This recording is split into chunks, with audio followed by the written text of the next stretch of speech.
चलो मित्रों, शुभ शुरुआत करिए।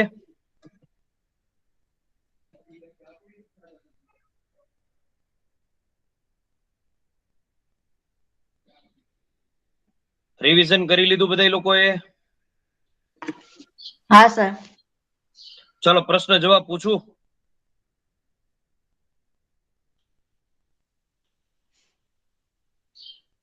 રેડી છો બધા લોકો?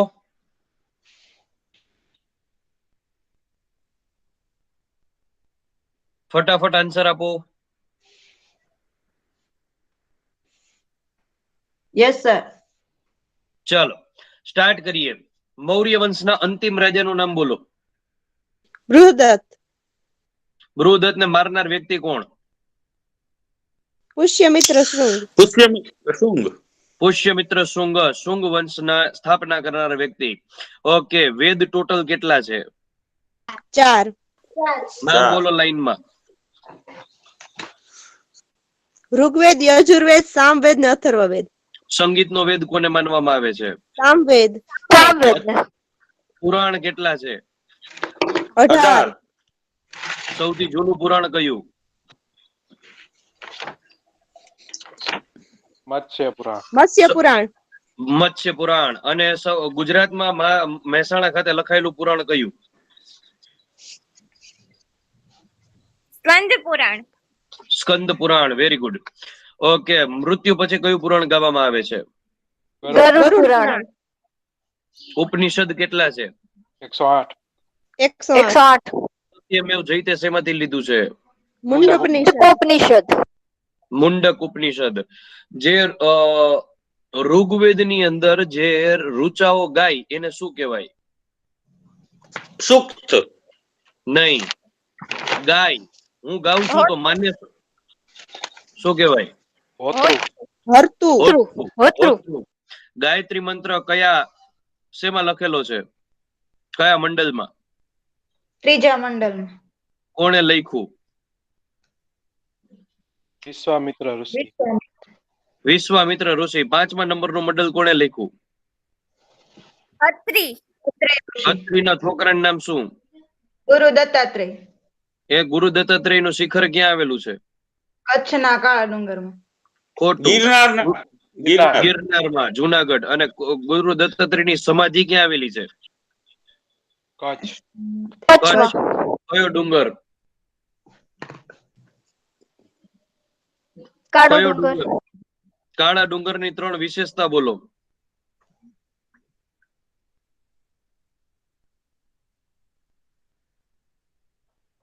બોલો.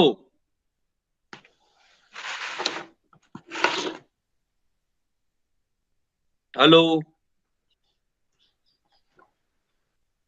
નો આવડે તો ના પાડો. નહીં સર, એક યાદ છે, ગ્રેવિટી વાળી. હા, શું આખું બોલો.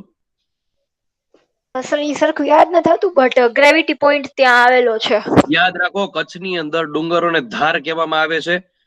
ઉત્તર ધાર, મધ્ય ધાર અને દક્ષિણ ધાર. ઉત્તર ધારનો સૌથી ઊંચો ડુંગર એટલે કાળો ડુંગર. મધ્ય ધારનો સૌથી ઊંચો ડુંગર એટલે ધીણોધર ડુંગર. અને દક્ષિણ ધારનો સૌથી ઊંચો ડુંગર એટલે નનામો ડુંગર. બરાબર છે. કર્કવૃત પસાર થઈ છે ધીણોધર ડુંગર ઉપરથી.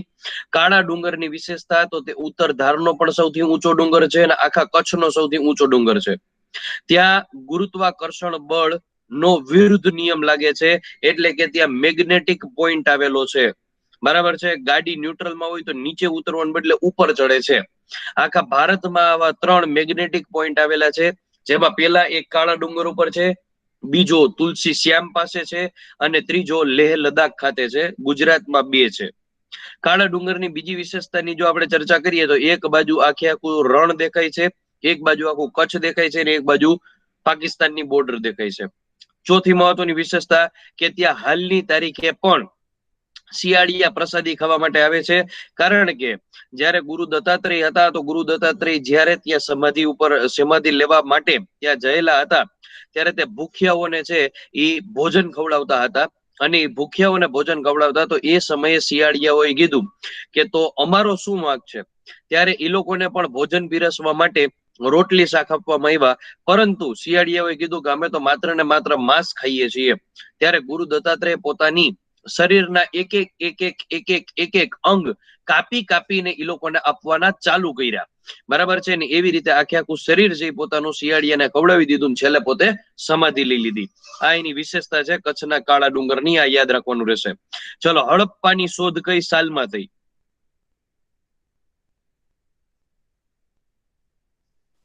1921. 1921 ની બીજી મહત્વની ઘટના કઈ?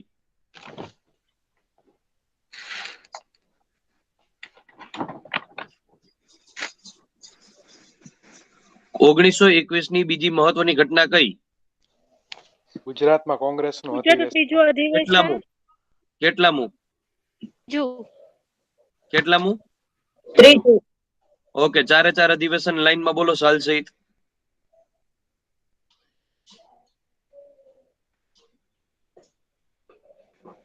1902, 1907 અને 1921 અને એક 1938 હરિપુરા. હરિપુરા. અમદાવાદ સુરત, અમદાવાદ સુરત. ઓકે, હડપ્પા સંસ્કૃતિ. હડપ્પાનો અર્થ શું થાય? શિવનું ભોજન. નટરાજ શિવની મૂર્તિ કાશ્યની ક્યાંથી મળી આવેલી છે?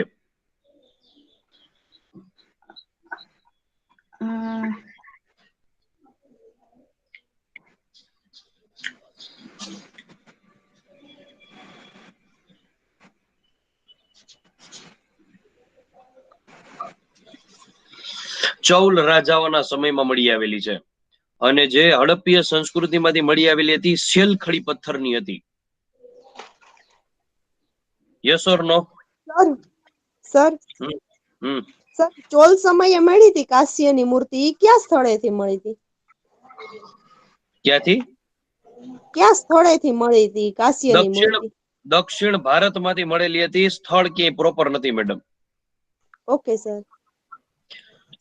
ભાઈ, તમે લોકોએ રિવિઝન નથી કર્યું. એક અઠવાડિયામાં બધું ભૂલી ગયા.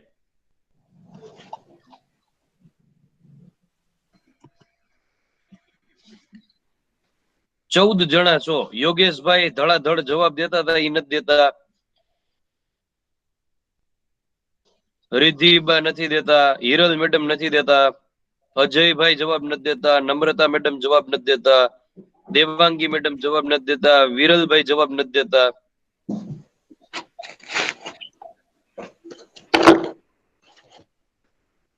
ભાઈ, એક કામ કરો, 5 મિનિટનો સમય આપું છું. 5 થી 7 મિનિટ આગલું બધું કટાકટ રિવિઝન કરો. હાલો જલ્દી. કારણ કે નીતરામાં હું તમને પ્રશ્ન પૂછીશ, આવડશે નહીં તો મજા નહીં આવે બાપુ. મારું આખું અઠવાડિયું લેક્ચર છે. પ્રોપર પ્રિપેરેશન કરી નાખો.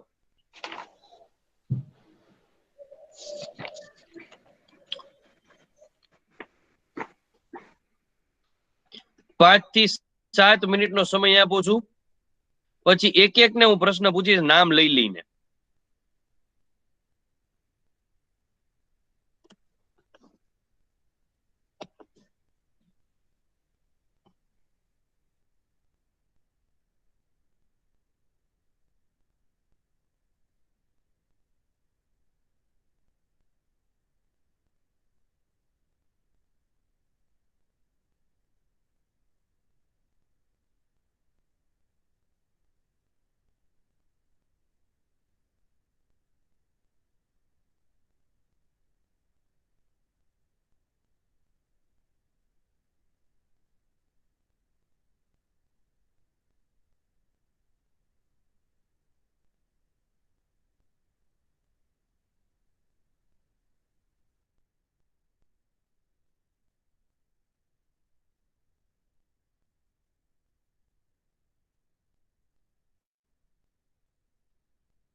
વંચાઈ ગયું?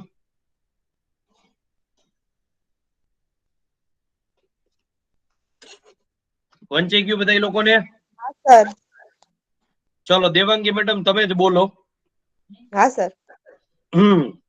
કે ચેસના અવશેષો, શતરંજની રમતના અવશેષો ક્યાંથી મળી આવેલા છે? લોથલ માંથી. તો જેવું રમતનું આખું મેદાન હોય એવું આખું સ્ટ્રક્ચર કયા સ્થળનું હતું? ધોળાવીરાનું. ખોટો જવાબ છે. એટલે સર સ્ટેડિયમ ધોળાવીરામાંથી મળેલું છે ને એમ. સ્ટેડિયમ નહીં, મેં તમને શતરંજની રમતની વાત કરી. બોલ ભાઈ યોગેશ, તું કઈક બોલતો હતો. સર હું બોલું? હા બોલો. બનાવલી. બનાવલી. યાદ રાખજો, બનાવલી નગરની યોજના શતરંજ રમત જેવી હતી. હાલો અર્ચના મેડમ તમારો વારો. કે ચાંદુ દોડોનો અર્થ શું થાય બોલો?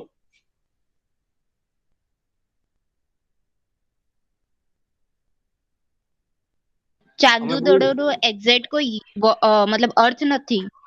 પરફેક્ટ જવાબ છે. હાલો યોગેશભાઈ, ધોળાવીરા એક્ઝેક્ટ કયા લોકેશન ઉપર આવેલું છે? નખત્રાણા. એક્ઝેક્ટ બોલ, એક્ઝેક્ટ મોટા. ભચાઉ તાલુકો, કચ્છ.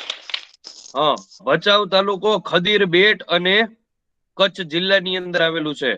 10 અક્ષરનું સાઇન બોર્ડ મળેલું આવેલું હતું હર્ષભાઈ, ઈ કઈ લિપિનું હતું? હર્ષ ઠક્કર. બ્રાહ્મી લિપિ. ખોટો જવાબ છે. બુસ્ટ્રોફેરસ. Very good. બુસ્ટ્રેફેદસ લિપિ. વેરી ગુડ યોગેશભાઈ. બુસ્ટ્રેફેદસ લિપિ. નમ્રતા મેડમ, યસ સર. રંગપુરની શોધ ક્યારે થઈ? 1931 માધવ સ્વરૂપ વત્સ. પરફેક્ટ જવાબ છે. વિરલભાઈ, વિરલભાઈ. Yes sir. સર હાજી. નથી બેન છું. ઓકે વિરલ બેન. ભાઈ સાંભળો, નવી નાળ ક્યાં આવેલી છે?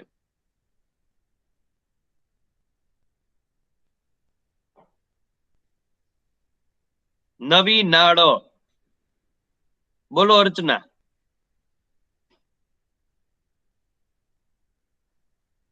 યોગેશ.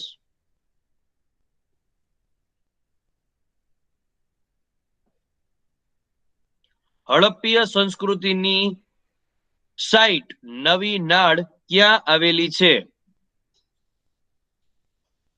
આવડે છે? કચ્છ. કચ્છની અંદર આવેલી છે. Very good. ચલો, પંચતંત્ર કોણે લખેલું છે? હિરલ જવાબ આપો. વિષ્ણુ શર્મા. પરફેક્ટ. રિદ્ધિબા જવાબ આપો. મહાભાષ્ય કોણે લખેલું છે? ખ્યાલ નથી સર. ઓકે, કોને આવડે છે? મહાકવિ ભાસ. પાસ. મિત્ર. મહાભાષ્ય કોણે લખેલું છે? પતંજલિ. યાર વસુમિત્ર. પતંજલિ. અર્થશાસ્ત્ર કોણે લખેલું છે? ચાણક્ય. કૌટિલ્ય. હર્ષચરિત્ર કોણે લખેલું છે? બાણભટ્ટ. બાણભટ્ટ. બાણભટ્ટ. બુદ્ધિ ચરિત્ર કોણે લખેલું છે? અશ્વઘોષ. વઘુસ. અશ્વઘોષ. સિયુગી કોણે લખેલી છે? યુએન સાંગ. યુએન સંઘ. ઇન્ડિકા. ઇન્ડિકા. મેગસ. મેગેસ્થેનીસ. હિસ્ટોરિકા. હેરોડોટ્સ. હેરોડોટ્સ. ભૂગોળ. ટોલેમી. ટોલોમી. ટોલોમી. તહેરીકે હિન્દ. અલબરુની. Very good. રોજડી ક્યાં આવેલું છે? રાજકોટ. જુનાગઢ, રાજકોટ. રાજકોટમાં. ક્યાં ભાઈ? ગોંડલ તાલુકો. જુનાગઢ. ગોંડલ તાલુકો. ગોંડલ તાલુકો. કઈ નદીના કિનારે? ભાદર. Very good. ભાદર નદીની વિશેષતા બોલો. ગુજરાતમાંથી નીકળતી સૌથી લાંબી નદી ગુજરાત. યોગેશ સાચો જવાબ છે, પણ 50%. ગુજરાતમાંથી નીકળે, ગુજરાતમાં જ વહે, ને ગુજરાતમાં જ સમાઈ જાય એવી સૌથી લાંબી નદી. રેડી યોગેશ? Okay okay. ચલો ભાઈ, આખું અઠવાડિયું મારા લેક્ચર રહેવાના છે. માત્ર ગુરુવારે રજા રહેશે, કારણ કે સંક્રાંત છે, મકર સંક્રાંતિ. બરાબર છે, તો તમારે બધાય લોકોએ તગડી તૈયારી કરવી જોશે. બરાબર છે, નહીતર હું તમારા બધાની અણી કાઢી લઈશ. બરાબર, તમે મને દેખાતા નથી એટલે વાત અલગ છે, બાકી ક્લાસમાં હોત ને તો એકે એકને લોચા પાડી દેતું. બરાબર છે, હિસ્ટ્રી તમારા હૈયે ને હોઠે બે જગ્યાએ હોવું જોઈએ. બરાબર, હિસ્ટ્રીમાં તમે વિચાર કર્યો, એક અઠવાડિયું ન વાંચ્યું ત્યાં તો ફાફા પડી ગયા. બરાબર છે, એટલે હું જેટલું કરાવું એટલું તમારે પ્રોપર વાંચવાનું રહેશે. ચલો બધા લોકોને રેડી? Yes sir. ચાલો યસ સર. સ્ટાર્ટ કરીએ મિત્રો. જૈન ધર્મ અને બૌદ્ધ ધર્મ અતિ મહત્વનો ધર્મ, અને જેની અંદરથી બહુ બધા પ્રશ્ન પૂછાય છે. મારા વોટ્સઅપ ગ્રુપમાં જોડાવવું હોય તો ખાસ કરીને મોબાઈલ નંબર ઉપર મેસેજ કરી દેજો અને CCDC લખી નાખજો, એટલે હું તમને આપણા ગ્રુપની અંદર એડ કરી દઈશ. અને મિત્રો, આજે જ સાંજે અથવા તો આવતીકાલે સવારે હું PI નું જે પેપર હતું, આ PI ના પેપરના હિસ્ટ્રીના, કલ્ચરના આખા પેપર સોલ્યુશન મૂકવાનો છું મારી YouTube ચેનલ ઉપર, તો ત્યાંથી તમે લોકો જોઈ લેજો. રેડી? ચલો, જૈન ધર્મ હેડિંગ મારી દો. ચલો, હું તમને પ્રશ્ન પૂછતો જઈશ અને તમને લખાવતો જઈશ. તમારે બોલપેન ચાલુ રાખવાની રહેશે. સૌથી પહેલો પ્રશ્ન તમને પૂછું છું, તમારે જવાબ દેવાનો રહેશે કે તીર્થાંકર એવો શબ્દ હોય જૈન ધર્મની અંદર, તીર્થાંકર. બરાબર, જેમ કે 24 તીર્થાંકર થઈ ગયા, તો આ તીર્થાંકર શબ્દનો અર્થ શું થાય? પવિત્ર કરનાર. પરફેક્ટ જવાબ છે, પવિત્ર કરનાર. ચલો, એના સિવાય એક શબ્દ છે કે જીન. જીન એટલે શું?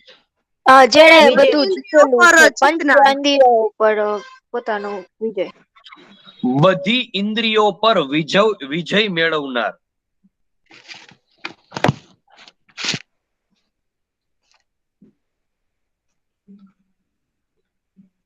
હિરલ, તમારું done. માઇક ઓફ કરો. શું છે? નહીં સર, ડન. બરાબર છે ને બધું? Yes sir. નિર્વાણ. નિર્વાણ નો અર્થ શું થાય? ગુજરાતીમાં એને મોક્ષ કહેવાય સર, એવો જ અર્થ એનું નિર્વાણ થાય. વાહ, જન્મ મરણના ચક્રમાંથી મુક્ત, જેને કહેવાય મોક્ષ. પરફેક્ટ જવાબ છે. કોણે દીધો? ડોક્ટર રોહિત ગઢવી. વાહ સર, વાહ.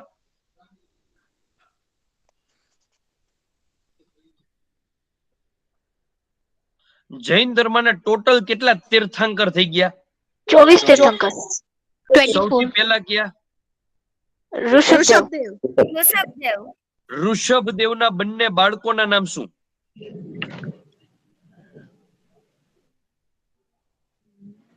બોલો ગઢવીભાઈ. સર ઈ યાદ નથી હો અત્યારે.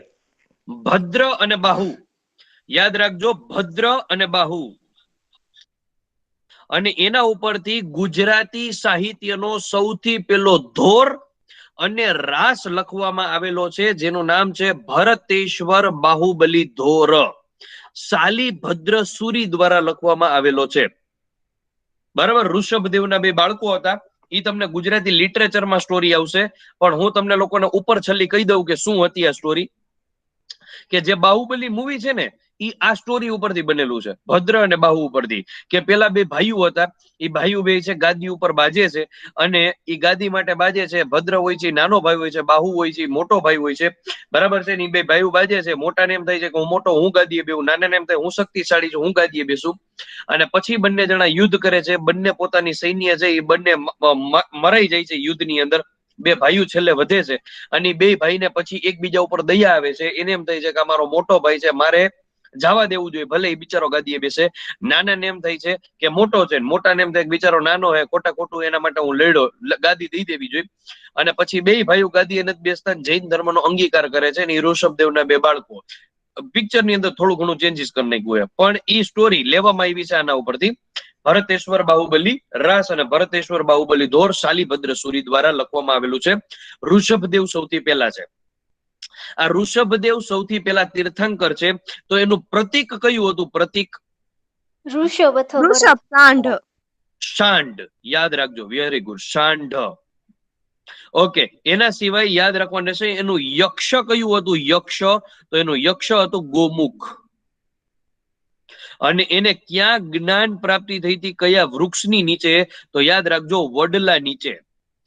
વડલા નીચે જ્ઞાન પ્રાપ્તિ થયેલી હતી. બીજા તીર્થંકરનું નામ છે અજીતનાથ. Yes, very good. એનું પ્રતીક હતું હાથી. ઓકે, હાથી ઉપરથી મને યાદ આવે કે આખા ભારતમાં સૌથી વધારે હાથીઓ મને ક્યાં જોવા મળે? કેરળ પેરિયાર અભયારણ્ય. કર્ણાટક. કેરળ કેરિયર અભયારણ્ય તો 100%, પણ રાજ્ય કયું? મધ્યપ્રદેશ. મધ્યપ્રદેશ. કર્ણાટક. કર્ણાટક આવશે. મધ્યપ્રદેશ પહેલા હતું, પણ હવે કર્ણાટક છે, ખાસ યાદ રાખજો. બરાબર છે. સિંહોની વસ્તી સૌથી વધારે ક્યાં છે? મધ્યપ્રદેશ. અરે ગુજરાત. વાઘની મધ્ય જોજો તમે, જોજો ક્યાંક તો આપણને રેવા હા, દો હવે. વાઘની મધ્યપ્રદેશમાં સર, વાઘની અને મધ્યપ્રદેશ. સિંહની ગુજરાતમાં. ઓકે, તો મને એ કહો કે સિંહની વસ્તી ગણતરી દર કેટલા વર્ષે થઈ? 5 વર્ષ. તો માણસોની ક્યારે થઈ? 10 વર્ષે. 10 વર્ષે. 10 વર્ષે. Very good. ચલો, હા, અજીતનાથ છે, એનું પ્રતીક હતું હાથી, અને એનો યજ્ઞ હતો મહાયજ્ઞ. અને એને કયા વૃક્ષ નીચે? તો સપ્તપર્ણ વૃક્ષ નીચે જ્ઞાન પ્રાપ્તિ થયેલી હતી. ત્રીજા તીર્થકર એટલે સંભવનાથ. અને સંભવનાથ છે જેનું પ્રતીક હતું ઘોડો, જેનું યજ્ઞ હતું ત્રિમુખ, અને સાલના વૃક્ષ નીચે તેને જ્ઞાન પ્રાપ્તિ થયેલી હતી.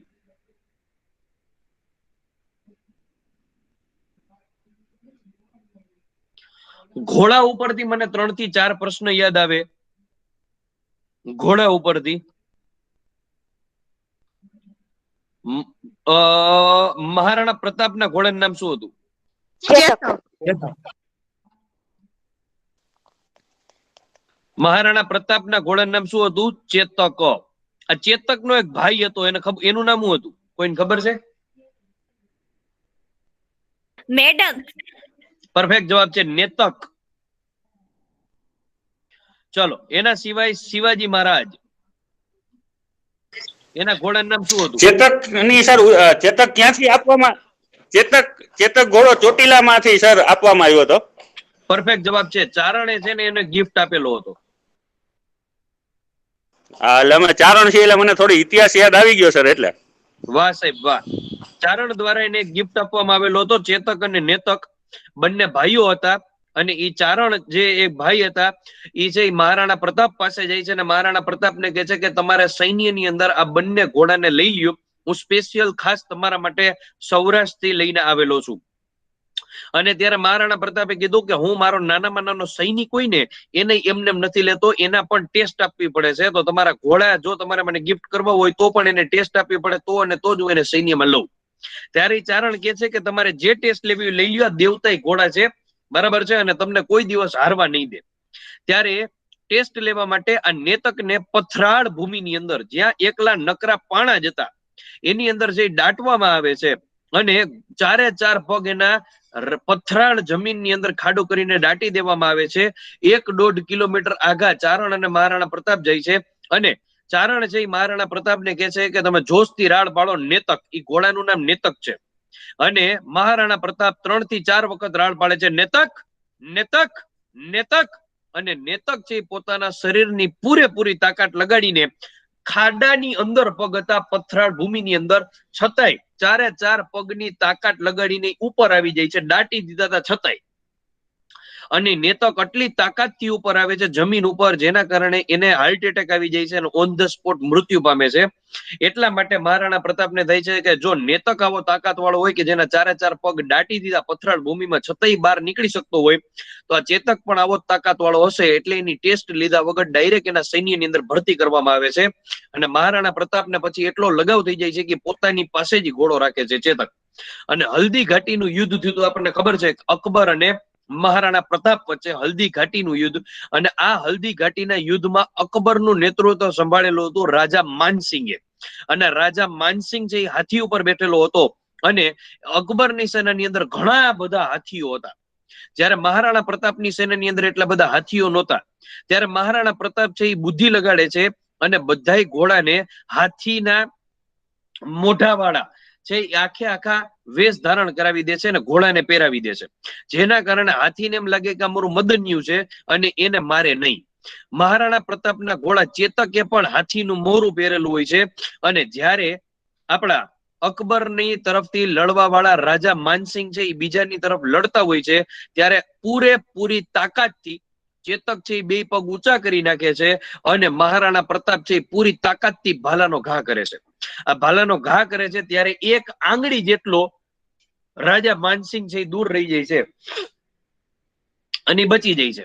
બરાબર છે. અને ચેતક છે એને લોચો એ થાય છે કે હાથી છે ને એને મારતો નથી, કારણ કે એને એમ થાય છે કે મારું બદન્યું છે, પણ હાથીની સૂંઢની અંદર તલવાર રાખેલી હોય છે, એ ચેતકના પાછલા પગમાં અડી જાય છે અને ઘોડાનું જે ઓલું ડગલું હોય આખું ટકક ટકક થતું હોય એ કાઢી નાખે છે, કપાઈ જાય છે.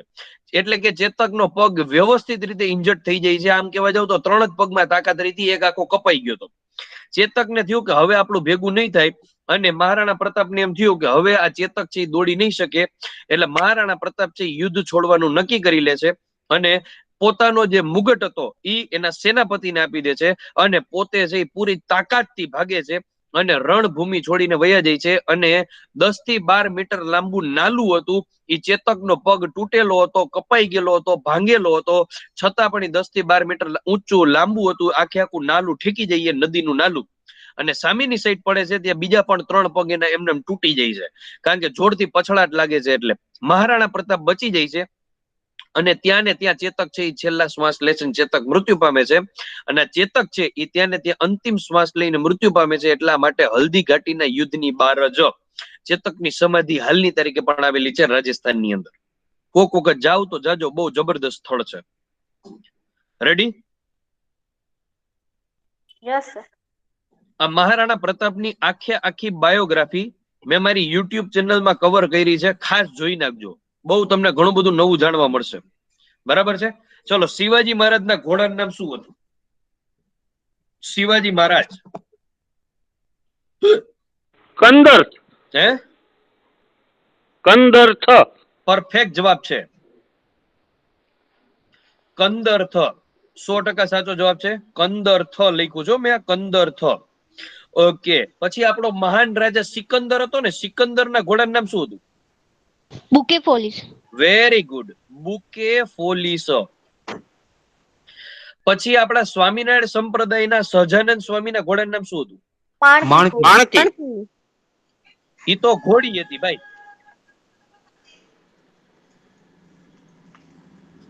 ઘોડાનું નામ હતું રોઝો અને ઘોડીનું નામ હતું માણકી. રોઝો અને માણકી. હજી એક રહી ગયા, આપણા લક્ષ્મીબાઈ. ખૂબ લડી વો મર્દાની વો ઝાંસી વાલી રાની થી. લક્ષ્મીબાઈના ઘોડાનું નામ શું હતું? અંડર બ્રિજે જાવ એટલે ઝાંસી કી રાની નું સ્ટેચ્યુ દેખાય. પવન. રાજહંસ. ભગવાન બુદ્ધના ઘોડાનું નામ? અત્યારે જ લખાવી દઉં કે પછી લખાવું? કંથક. સર ભેગું ઘોડા આવ્યા તો ભગવાન બુદ્ધનો ઘોડો આવી જાય. કંથક. અને કંથકને હલાવવા વાળો વ્યક્તિ હતો, એનું નામ હતું છંદક. એનો જે કંથકને હલાવવા વાળો ડ્રાઈવર કહેવાય એનું નામ હતું છંદક.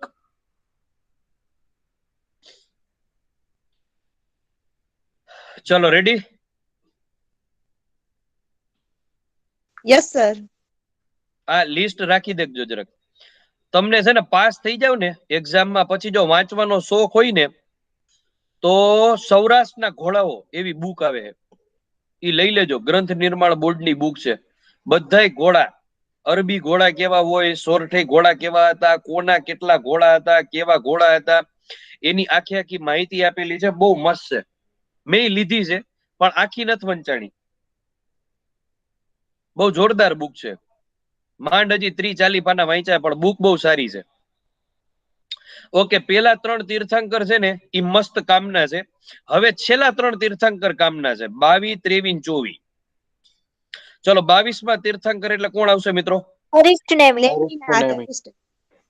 અરિષ્ટ નેમી. અનિષ્ટ નેમી.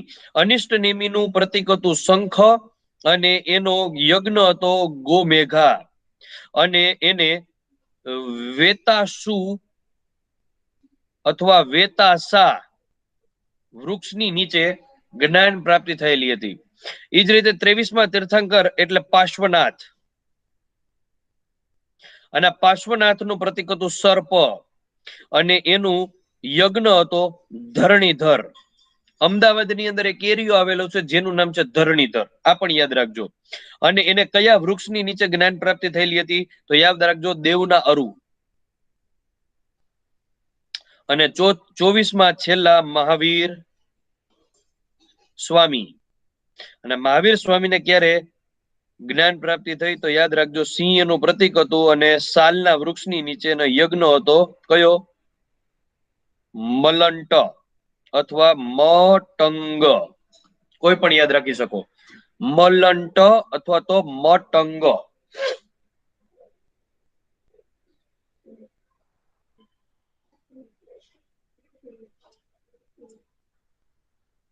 એક અતિ મહત્વનો પોઈન્ટ કે જૈન ધર્મના ટોટલ 24 તીર્થંકરો હતા. આ પૈકીમાં એક મહિલા તીર્થંકર હતા. એ કેટલામાં? 19માં મલ્લીનાથ. મલ્લીનાથ. અને જે શ્વેતાંબર સંપ્રદાયના લોકો છે ઈ જ એવું માને છે કે તે મહિલા તીર્થંકર હતા. દિગંબર સંપ્રદાયના લોકો માનતા નથી. મલ્લીનાથ છે જેનું પવિત્ર મંદિર ક્યાં આવેલું છે? ભોયણી ખાતે. અને ભોયણી ક્યાં આવેલું છે?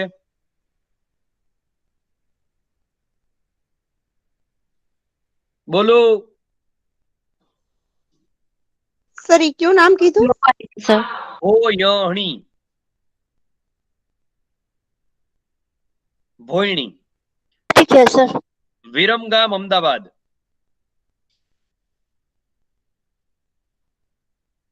વિરમગામ અમદાવાદ. આ વિરમગામની વિશેષતા શું છે? ચા હારી હોય એની. હે હું શું સારું હોય? સર ચા, મુનસર તળાવ. ચા નહીં, ખોટો જવાબ. તળાવ સર મુનસર. મુનસર તળાવ ત્યાં આવેલું છે વિરમગામ ખાતે. એના સિવાય વિરમગામની અતિ મહત્વની ખાસિયત તમે કહી શકો કે આખા ગુજરાતમાં એવો તાલુકો છે કે જેની અંદર સૌથી વધારે ગામડા છે. 185 ગામડા ધરાવતો તાલુકો એટલે વિરમગામ. 185 ગામડા ધરાવતો તાલુકો એટલે વિરમગામ. ખાસ યાદ રાખજો. જો તમને એમ પૂછાય ને કે સૌથી વધારે તાલુકા ધરાવતો જિલ્લો કયો? તો બનાસકાંઠા. સૌથી વધારે ગામડા ધરાવતો જિલ્લો કયો? તોય બનાસકાંઠા. પણ સૌથી વધારે જિલ્લા ધરાવતો તાલુકો કયો? તો વિરમગામ. ફરીથી બોલી જાઉં, સૌથી વધારે જિલ્લા ધરાવતો, સૌથી વધારે ગામડા ધરાવતો જિલ્લો કયો? બનાસકાંઠા. સૌથી વધારે તાલુકા ધરાવતો જિલ્લો કયો? બનાસકાંઠા. પણ કયો એવો તાલુકો છે કે જેમાં સૌથી વધારે ગામડા આવેલા છે? તો વિરમગામ. ક્લિયર થઈ છે? Yes sir. Yes sir. ચાલો ડન છે. ઓકે, જૈન ધર્મના 5 વ્રતોના નામ લખવા ખાસ જરૂરી છે. જૈન ધર્મના 5 વ્રતો કયા કયા વ્રતો છે? જૈન ધર્મના 5 વ્રતો. સૌથી પહેલા આવશે અહિંસા, બીજા નંબરે સત્ય, ત્રીજા નંબરે અસત્ય, ચોથા નંબરે બ્રહ્મચર્ય, પાંચમા નંબરે અપરિગ્રહ.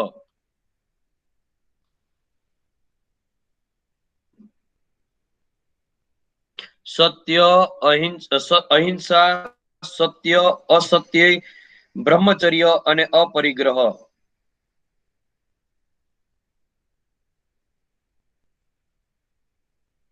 કોઈને કઈ ડાઉટ? અસત્ય હશે, અસત્ય નહીં હોય. અસત્ય જ છે ભાઈ.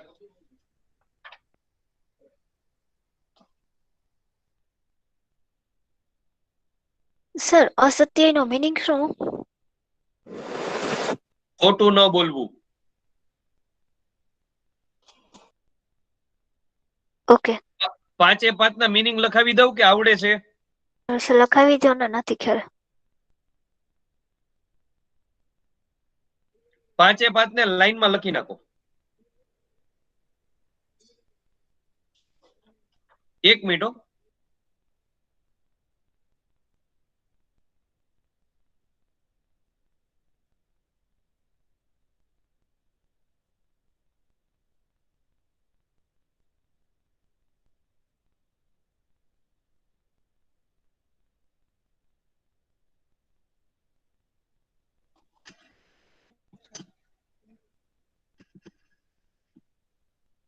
અવાજ આવે છે ને?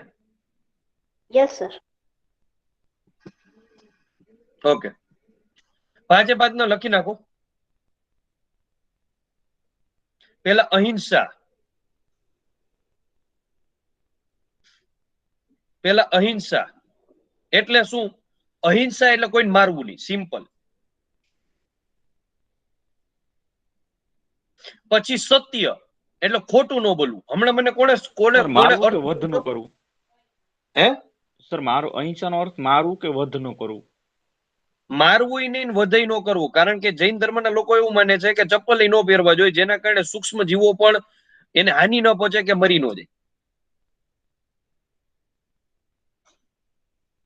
પછી સત્ય એટલે હંમેશા સત્યનું પાલન કરવું, ખોટું ન બોલવું. પછી હમણાં મને કોઈ કે શબ્દ પૂછ્યો અસત્ય એટલે શું થાય? Yes sir. હા, તો અસત્ય એટલે છે ને ખોટું ન બોલવું નહીં, ઈ સત્યનું આવશે. અસત્ય એટલે થાય ચોરી ન કરવી. ઓકે. પછી બ્રહ્મચર્ય. બ્રહ્મચર્ય એટલે શું? તો કે એક જ પત્નીનું પાલન કરવું, ત્રણ ચાર ન રાખવી. અને અપરિગ્રહ. અપરિગ્રહ એટલે આમ કેવા જાવ કે સંગ્રહ ન કરવો. હા, ખોટી બધી ચીજ વસ્તુઓનો સંગ્રહ નહીં કરવાનો. જેટલું જોઈ છે એટલું લાવો, બાકી કઈ ખોટું કઈ કરવાની જરૂર છે નહીં. એવી જ જૈન ધર્મની છે ને 4 ભાવના છે. જૈન ધર્મની 4 ભાવના, જેમાં પેલી ભાવના બ્રહ્મચર્ય એટલે શું છે? બ્રહ્મચર્ય એટલે તમારે લોકોએ માત્ર ને માત્ર એક જ પત્નીને વરીને રહેવાનું. Okay sir. સૌથી પહેલી ભાવના એટલે મૈત્રી, બધા સાથે પ્રેમ ભાવનાથી રહ્યો. બીજી કરુણા, ત્રીજી આવશે પ્રમાદ, અને ચોથી આવશે મધ્યસ્થ.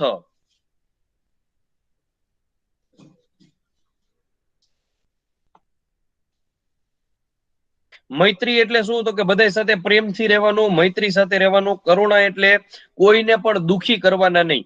દુખી એટલે મારીને નહીં, મનથી પણ દુખી નહીં કરવાના. બરાબર. પ્રમાદ એટલે શું? તો કે કોઈની ઈર્ષ્યા કરવાની. હે, આળસ થાય સર? નહીં. પ્રમાદ એટલે કોઈની પણ ઈર્ષા નહીં કરવાની. અને મધ્યસ્થ એટલે બધાને ક્ષમા આપી દેવાની, મિચ્છામી દુક્કડમ.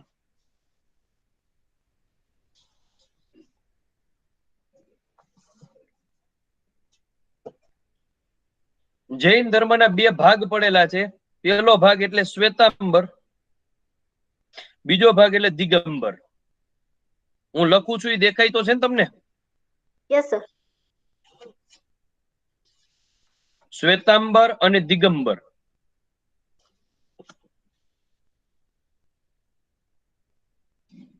હવે શ્વેતાંબર અને દિગંબર 2 સંપ્રદાય કેવી રીતે પડ્યા, કોઈને આઈડિયા છે?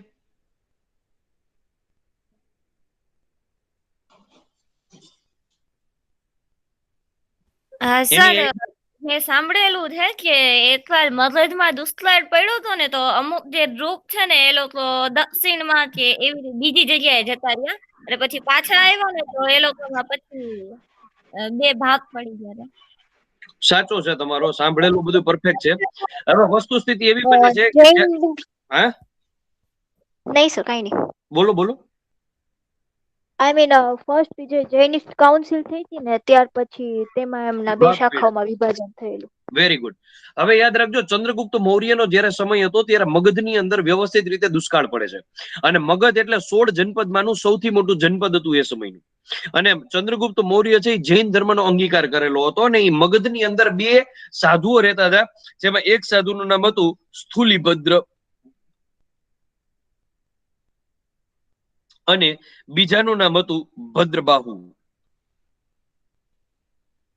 સ્થૂલીભદ્ર અને ભદ્રબાહુ આ બે જૈન ધર્મના સાધુઓ રહેતા હતા.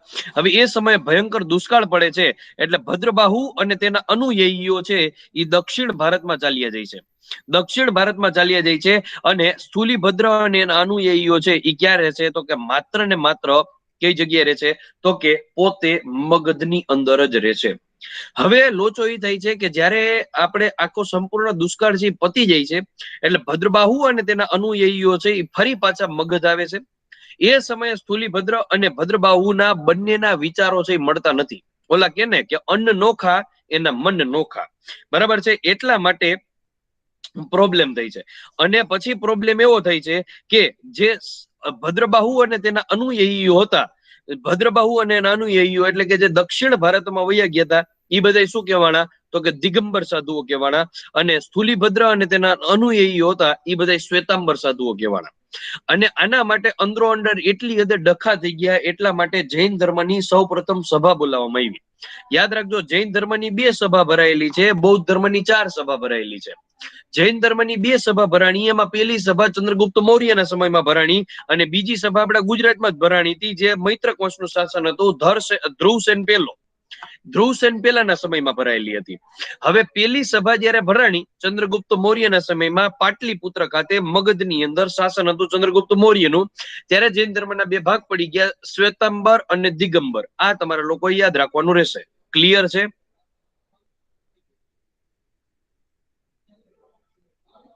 હા. ઓકે. હવે જૈન ધર્મની બંને પરિષદ લખી નાખો. એમાં પહેલી પરિષદ ક્યારે ભરાણી? પ્રથમ પરિષદ. તો પ્રથમ પરિષદ ક્યારે? 322 પૂર્વે 298. ઈસવીસન પૂર્વે 300 માં ભરાણી. આ પ્રોપર સાલ યાદ રાખજો. અને ક્યાં ભરાણી? તો એના અધ્યક્ષ હતા, ખાસ યાદ રાખજો, એના અધ્યક્ષ કોણ હતા? સ્થૂલભદ્ર.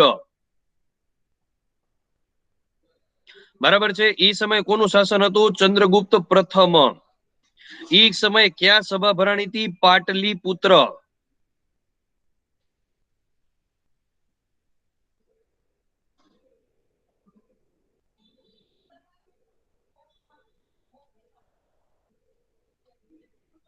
અને શું થયું કાર્ય એમાં? તો કે જૈન ધર્મના 2 ભાગ પડ્યા. પહેલો ભાગ પડ્યો શ્વેતાંબર, બીજો ભાગ પડ્યો દિગંબર. ક્લિયર છે પાર્ટી? Yes sir. હવે બીજી સભા ક્યારે ભરાણી? તો બીજી સભા ખાસ યાદ રાખજો, ઈસવીસન 553 માં ભરાણી. સોરી, 513 માં ભરાણી. યાદ રાખજો, તમને લોકોને પ્રશ્ન એવો પૂછાઈ શકે છે કે જૈન ધર્મની પ્રથમ અને બીજી સભાની વચ્ચે કેટલું અંતર હતું? તો યાદ રાખજો, આશરે 800 વર્ષ જેટલું. કારણ કે આ ઈસવીસન પૂર્વે 300 માં ભરાણી, આ ઈસવીસન 513 માં ભરાણી. આશરે 813 વર્ષ જેવું અંતર હતું, એટલે આશરે 800 વર્ષ જેવું. બરાબર છે? ત્યારે કોણ અધ્યક્ષ હતા? તો કે દેવર્ધિ ક્ષમા શ્રવણ. દેવર્ધિ. હા સર 512 કે 513? 513. Okay sir. શેમાંથી વાંચ્યું? વર્ડિંગ બોક્સમાં 512 લખેલા છે. ઈ તો યાદ નથી, પણ એક બુકમાં વાંચ્યું હતું એમ. 513 મેડમ, કન્ફર્મ. Okay sir.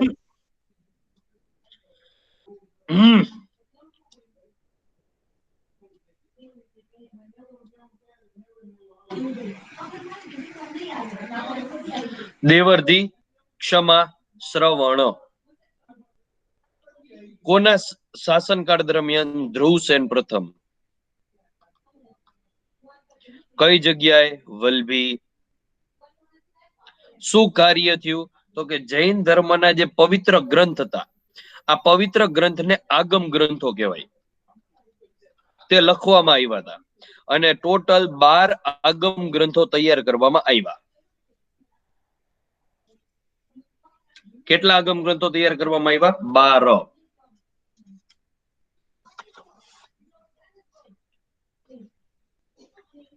રેવડી? હા. Yes sir. ચાલો હવે હું તમને લોકોને લખાવી દઉં આપણા ખાસ કરીને જૈન ધર્મના અતિ મહત્વના વ્યક્તિ એવા મહાવીર સ્વામીની માહિતી. દાદા પાર્શ્વનાથ હતા એ કૃષ્ણ ભગવાનના મામા હતા ને? ઈ છે ને મામા હતા કે પિતરાય ભાઈ હતા એવું બે જગ્યાએ અલગ અલગ પુસ્તકોમાં અલગ અલગ જાણવા મળે છે, પણ આપણે એટલું યાદ રાખવાનું કે કૃષ્ણ ભગવાનના સમકાલીન હતા. Okay sir. બરાબર. ઈ મામા હતા કે પિતરાય ભાઈ હતા બે જગ્યાએ અલગ અલગ પુસ્તકોમાં જાણવા મળે છે, એટલે સાચું હજી કઈ ખબર પડી નથી ને એવો પ્રશ્ન પણ નહીં પૂછાય, પણ એવું યાદ રાખવાનું કે કૃષ્ણ ભગવાનના સમકાલીન કયા તીર્થંકર હતા, તો તમારે યાદ રાખી લેવાનું પાર્શ્વનાથ. હા, બીજો એક પ્રશ્ન એવો પણ પૂછાય છે કે જૈન ધર્મનું ગુજરાતનું કાશી કયું ગણાય? તો યાદ રાખજો, જૈન ધર્મનું ગુજરાતનું કાશી ગણાતું હોય તો એવું એટલે કયું? તો કે પાલીતાણા. બરાબર છે, પાલીતાણા ખાસ યાદ રાખવાનું. અને પાલીતાણાની અંદર 863 જૈન મંદિરો આવેલા છે. ખાસ લખી નાખજો, એક્ઝામમાં પ્રશ્ન ક્લાસ 3 માં પૂછાય છે. 863 મંદિરો આવેલા છે. ઓકે, આ શેત્રુંજય પર્વત ઉપર ઘણા બધા જૈન ધર્મના મંદિરો આવેલા છે, અને શેત્રુંજય પર્વત ઉપર એક વ્યક્તિની સમાધિ પણ આવેલી છે. વ્યક્તિનું નામ શું?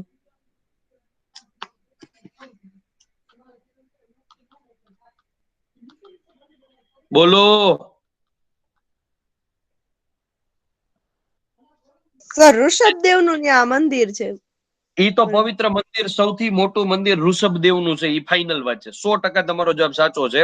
પણ શેત્રુંજય પર્વત ઉપર એક જૈન ધર્મના ઋષિની સમાધિ આવેલી છે. ઋષિ નો કયો તો વ્યક્તિ કયો? નાગાર્જુન. હે? નાગાર્જુન. ના રે ના.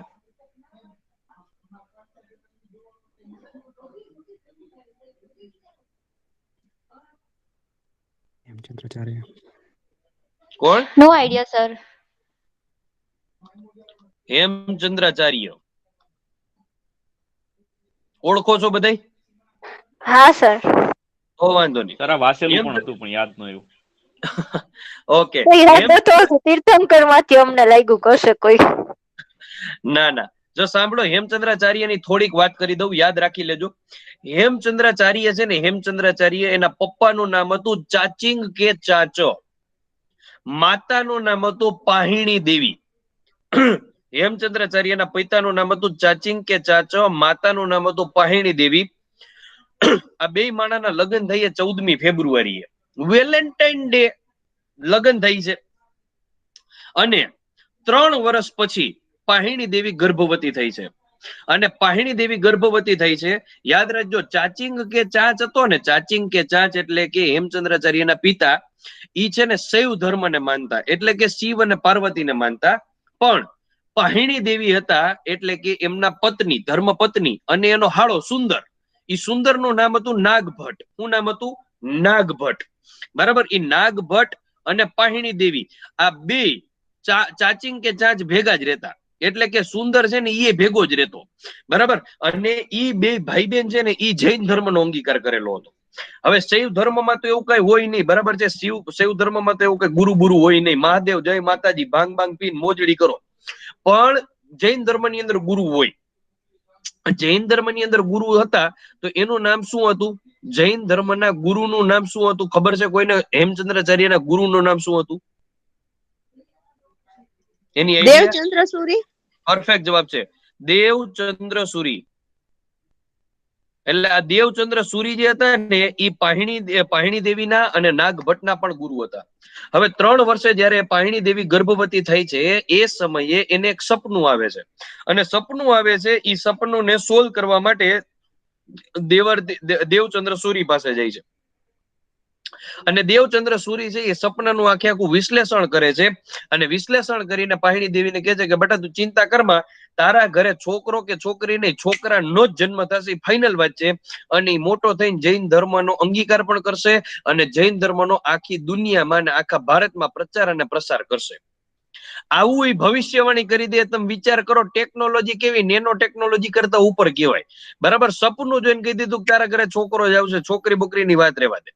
બરાબર, અને થોડાક દિવસ પછી હેમચંદ્રાચાર્યનો જન્મ થાય છે એટલે એના બાપા કે એની મમ્મી એના બાપાએ બાંધણું કર્યું. હા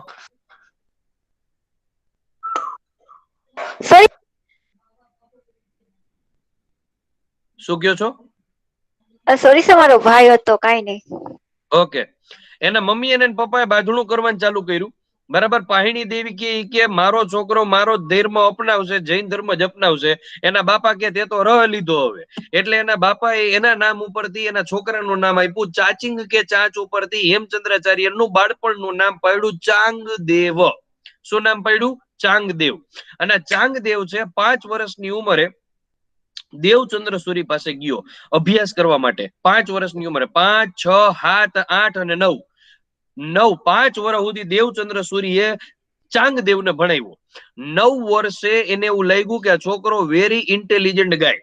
બરાબર છે ને, એને જોઈને એવું લાગ્યું કે આનું બોડી છે એકદમ સુવર્ણ છે. એટલા માટે એને દેવચંદ્ર સૂરી તરફથી નામ આપવામાં આવ્યું સોમચંદ્ર. અને સોમચંદ્ર નામ આપવામાં આવ્યું એના કેટલા વર્ષની ઉંમરે? 9 વર્ષની ઉંમરે.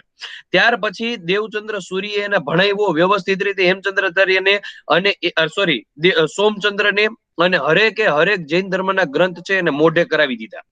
21 વર્ષની ઉંમર આવી એટલે 21 વર્ષની ઉંમરે દેવચંદ્ર સૂરીએ એક બહુ મોટી સભા બોલાવી જૈન ધર્મની અને બધાય લોકોને ત્યાં ભેગા કર્યા. આ બધાય લોકોને ત્યાં ભેગા કર્યા અને હેમચંદ્રાચાર્ય સોમચંદ્રને, એટલે કે જેનું બાળપણનું નામ ચાંગદેવ હતું, દેવચંદ્ર સૂરી દ્વારા સોમચંદ્ર નામ આપવામાં આવ્યું હતું. અને હવે 21 વર્ષની ઉંમરે પોતાની દેવચંદ્ર સૂરીની ગાદી છે એ કોને આપી દીધી? સોમચંદ્રને, અને નામ આપ્યું હેમચંદ્ર. અને એટલા માટે પછી 21 વર્ષની ઉંમર પછી ઓળખાણા હેમચંદ્રાચાર્ય. મોટા ભાગના લોકોને એક ક્વેરી થશે, યાદ રાખજો, હેમચંદ્રાચાર્ય છે ને, હેમચંદ્રાચાર્ય એ કોઈ વ્યક્તિ નહોતા. હેમચંદ્રાચાર્ય છે ને એ એક પોસ્ટ નું નામ હતું. આપણે કેમ કહીએ પ્રધાનમંત્રીની પોસ્ટ, મુખ્યમંત્રીની પોસ્ટ, નાણાં મંત્રીની પોસ્ટ, એવી રીતે હેમચંદ્રાચાર્ય ઈ એક પોસ્ટ નું નામ હતું. એના ઉપર બેહેડો ચાંગદેવને. અને એટલા માટે અત્યારે દાખલા તરીકે હું તમને સિમ્પલ એક્ઝામ્પલ આપું તો આપડા ઓલા ઉત્તરાખંડમાં રહે છે, ખબર છે દલાઈ લામા? તો આ દલાઈ લામા છે એ ચાઇનાના એક વ્યક્તિ છે. એ દલાઈ લામા છે ને પોસ્ટ છે. દલાઈ લામા કોઈ વ્યક્તિનું નામ નથી. હાલના જે દલાઈ લામા મૃત્યુ પામશે તો એના પછીના જે દલાઈ લામા છે એનું નામ નક્કી કરીને દલાઈ લામાની પોસ્ટ ઉપર બેસાડવામાં આવશે. એટલે હેમચંદ્રાચાર્ય એ વ્યક્તિ હતા. હવે હેમચંદ્રાચાર્ય 21 વર્ષની ઉંમરે જે કમ્પ્લીટ એના ગુરુની કમ્પ્લીટ ગાદી ઉપર બેસી જાય છે. ભાઈ નોકરી ધંધો તો જોઈને ભાઈ, ખનખનિયા વગર કઈ ભેગું જ ન થાય. એટલા માટે એ જાય છે ક્યાં? સોલંકી વંશના પ્રતાપી રાજા કોની પાસે? સિદ્ધરાજ જયસિંહ પાસે. અને સિદ્ધરાજ જયસિંહ પાસે જાય છે અને સિદ્ધરાજ જયસિંહ એને પોતાના રાજકવિ બનાવે છે. શું બનાવે છે? રાજકવિ. અને આ રાજકવિ સિદ્ધરાજ જયસિંહ બનાવે છે. અને ત્યાર પછી તે સિદ્ધરાજ જયસિંહ એક વખત માળવા ઉપર આક્રમણ કરેલું હતું. એ હું તમને સોલંકી વંશમાં કરાવીશ. માળવા ઉપર આક્રમણ કરેલું હતું અને અહીંયાના એક રાજા હતા ભોજ રાજા. આ ભોજ રાજાનો આખો ગ્રંથ જે લાઇબ્રેરી હતી એ લૂંટી આવેલી હતી. એમાં એક ગ્રંથ હતો, એનું નામ હતું ભોજ વ્યાકરણ ગ્રંથ, જે હિન્દી ભાષા અને સંસ્કૃત ભાષામાં હતો. અને ઈ હિન્દી ભાષા અને સંસ્કૃત ભાષામાં હતો આખો ગ્રંથ, ભોજ વ્યાકરણ ગ્રંથ. આ ભોજ વ્યાકરણ ગ્રંથ છે કારણ કે રાજા ભોજ છે ને સાહિત્યની દ્રષ્ટિએ બહુ તાકાત વાળા હતા. પોતાની આખી ગ્રંથ લાઇબ્રેરી હતી. એ સિદ્ધરાજ જયસિંહ લૂંટી આવે છે ગુજરાત. સિદ્ધરાજ જયસિંહ આપણો દેશી માણસ, બરાબર છે, પટણી બોલી જ ખાલી આવડે કારણ કે બનાસકાંઠાના પાલનપુરમાં જન્મેલો હતો. બરાબર છે, એટલે બનાસકાંઠાના લોકો તમને ખબર 5 રૂપિયા ને એવી રીતે બોલતા હોય. ઈ લોકોની બોલી. સિદ્ધરાજ જયસિંહ ને એવી જ બોલી આવડતી, જાજુ કઈ આવડતું નહીં. એટલે સિદ્ધરાજ જયસિંહ એક નોલેજેબલ પર્સન ની જરૂર હતી. ત્યાં જોગાનું જોગ હેમચંદ્રાચાર્ય નોકરી માટે આવ્યા અને હેમચંદ્રાચાર્યને નોકરીમાં પાસ થઈ ગયા, ઇન્ટરવ્યુ લીધો, પાસ થઈ ગયા અને પોતે પોતાના રાજકવિ તરીકે રાખી દીધા. અને એને કીધું કે આ ભોજ નામ વ્યાકરણ ગ્રંથ છે એને તમે વ્યવસ્થિત રીતે રૂપાંતર કરો. વ્યવસ્થિત રીતે રૂપાંતર કરીને બાપુએ લખ્યું ગુજરાતી ભાષાનો એ સૌથી પહેલો ગુજરાતી ભાષાનો વ્યાકરણ ગ્રંથ, એટલે કે સિદ્ધ હેમ શબ્દનું શાસન. અને આ સિદ્ધ હેમ શબ્દનું શાસન ને પાટણની અંદર હાથીની અંબાણી ઉપર આખો ફેરવવામાં આવ્યો. અને જેનું નામ હતું, હાથીનું નામ શું હતું? શ્રીકર. શ્રીકરણ. હણ લગાડો. શ્રીકરણ નામનો હાથી, બરાબર છે. અમુક જગ્યાએ શ્રીકર નામનો હાથી કે છે, અમુક જગ્યાએ શ્રીકરણ કે છે. જે હોય સાચું જ પડશે. શ્રીકરણ નામના હાથી ઉપર બેહાડી અને એને આખા પાટણમાં ફેરવવામાં આવે છે. ઓકે, એક પ્રશ્ન પૂછું.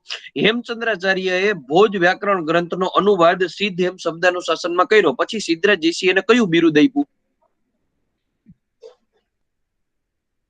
સિદ્ધ હેમ શબ્દાનુશાસન. પછી કયું બિરુદ આપ્યું? કલિકાલ સર્વજ્ઞ. કલિકાલ સર્વજ્ઞ. Very good. કોણે કીધો જવાબ? સૂરજ મકવાણા. બીજા માધવી ટાંક. બેયના જવાબ ખોટા છે. Very good. જો સાંભળો, ઈ દયાશ્રય કાવ્ય પછી એને આપવામાં આવેલું હતું કલિકાલ સર્વજ્ઞ. યાદ રાખજો, સિદ્ધ હેમ શબ્દાનુશાસન ગ્રંથ લખ્યો ને પછી એને બિરુદ આપવામાં આવ્યું હતું ગુજરાતના ભોજ. શું નામ આપવામાં આવ્યું હતું? ગુજરાતના ભોજ.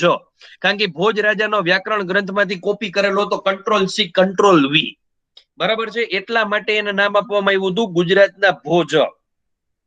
અને યાદ રાખવાનું રહેશે, દયાશ્રય કૃતિ લખી એના પછી બીજા નંબરની જોકે કૃતિ યોગ શાસ્ત્ર હતી, યોગ સૂત્ર, બરાબર છે. ત્રીજા નંબરની કૃતિ અવળિયા લખી હતી દયાશ્રય, અને દયાશ્રયની અંદર ઇતિહાસ અને વ્યાકરણ બંનેનો સમન્વય હતો. ફરીથી કહું છું, દયાશ્રય કૃતિની અંદર ઇતિહાસ અને વ્યાકરણ બંનેનો સમન્વય હતો. ઇતિહાસ છે ને, ઇતિહાસ સોલંકી વંશનો ઇતિહાસ એ લોકોએ લખેલો હતો કે સોલંકીઓ શું કરતા, એના સમયમાં કેવું કાર્ય ચાલતું, અને વ્યાકરણ પણ લખેલું હતું. એટલા માટે બધી ભાષાનો જાણકાર ઇતિહાસ વ્યાકરણમાં પૂઠા સાફ કરી નાખ્યા. એટલા માટે નામ આપ્યું કલિકાલ સર્વજ્ઞ. સિદ્ધરાજ જયસિંહ દ્વારા પણ દયાશ્રય પછી.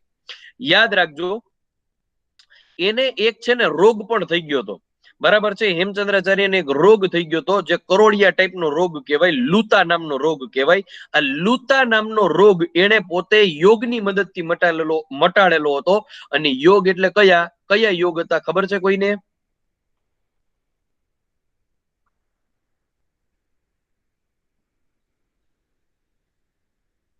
હેમચંદ્રાચાર્યએ લૂતા નામનો રોગ કયા યોગ કરીને મટાડેલો હતો?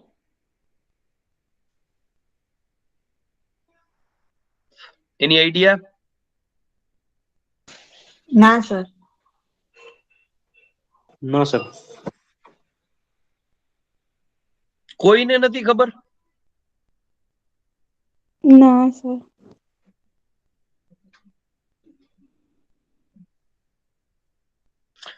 નમસ્કાર. હા, શું કે ભાઈ? નમસ્કાર કરે. ના બાપા ના. હોમવર્કમાં. ઓકે, હાલો એક હિન્ટ આપી દઉં તમને લોકોને. આગળ 8 આવે છે, અષ્ટાંગ આવે છે. આગળ અષ્ટાંગ યોગ. અષ્ટાંગ યોગ. અષ્ટાંગ યોગ.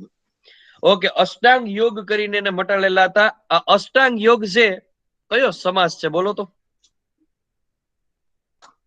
કર્મધારય. હું કર્મધારય યાર? આગળ સંખ્યા આવી યાર.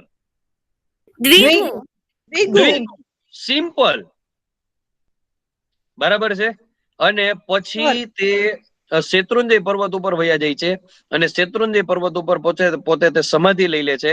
અને હેમચંદ્રાચાર્યનો જન્મ થયો ધંધુકામાં.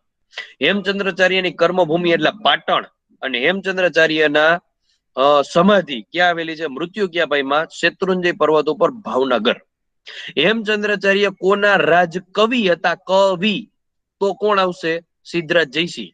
પણ કોના રાજ ગુરુ હતા? ગુરુ તો કુમારપાળ. અને કુમારપાળ એટલે ગુજરાતનો અશોક. અને આખા ગુજરાતના જેટલા ડુંગરો છે ને બધાના પગથિયા કોણે બનાવ્યા? કુમારપાળે જ બનાવ્યા. એ ગિરનાર પર્વત હોય તો એના પગથિયા કુમારપાળે બનાવ્યા. તારંગાની ટેકરી મહેસાણા ખાતે આવેલી તો એના પગથિયા કુમારપાળે જ બનાવ્યા. પાવાગઢના ડુંગરા પણ, આ પાવાગઢના પગથિયા પણ કુમારપાળે જ બંધાવેલા છે. એ રાજગુરુ કુમારપાળના રાજકવિ સિદ્ધરાજ જયસિંહના. આ હેમચંદ્રાચાર્યની છઠ્ઠી કાઢીને મૂકી દીધી. ક્લિયર છે સર? સર તમે આ દયાશ્રય પેલા યોગ સૂત્ર નું કીધું એટલે ઈ એનું પુસ્તક છે ને, યોગ સૂત્ર છે. આ બીજા નંબરનું. પેલું સિદ્ધ હેમ શબ્દાનુશાસન, બીજું યોગ સૂત્ર, ત્રીજું દયાશ્રય. એટલે સર આ યોગ સૂત્રમાં તે આની જ વાત કરી છે, વ્યાકરણની ને એવી જ કે? નહીં, યોગ સૂત્રમાં માત્ર ને માત્ર યોગની વાત કરી છે ને. ઈ યોગ સૂત્રની અંદર આ એક યોગ છે, અષ્ટાંગ યોગ. અષ્ટાંગ યોગ માંથી પોતે મટાડેલું હતું પોતાનો લૂતા નામનો રોગ. લૂતા, લુ દીર્ઘાવાળું. આ કા લખાતું નથી? લૂતા. Okay sir. ચલો ક્લિયર છે સર હે? એક એક બોલો એટલે નથી ખબર પડતી.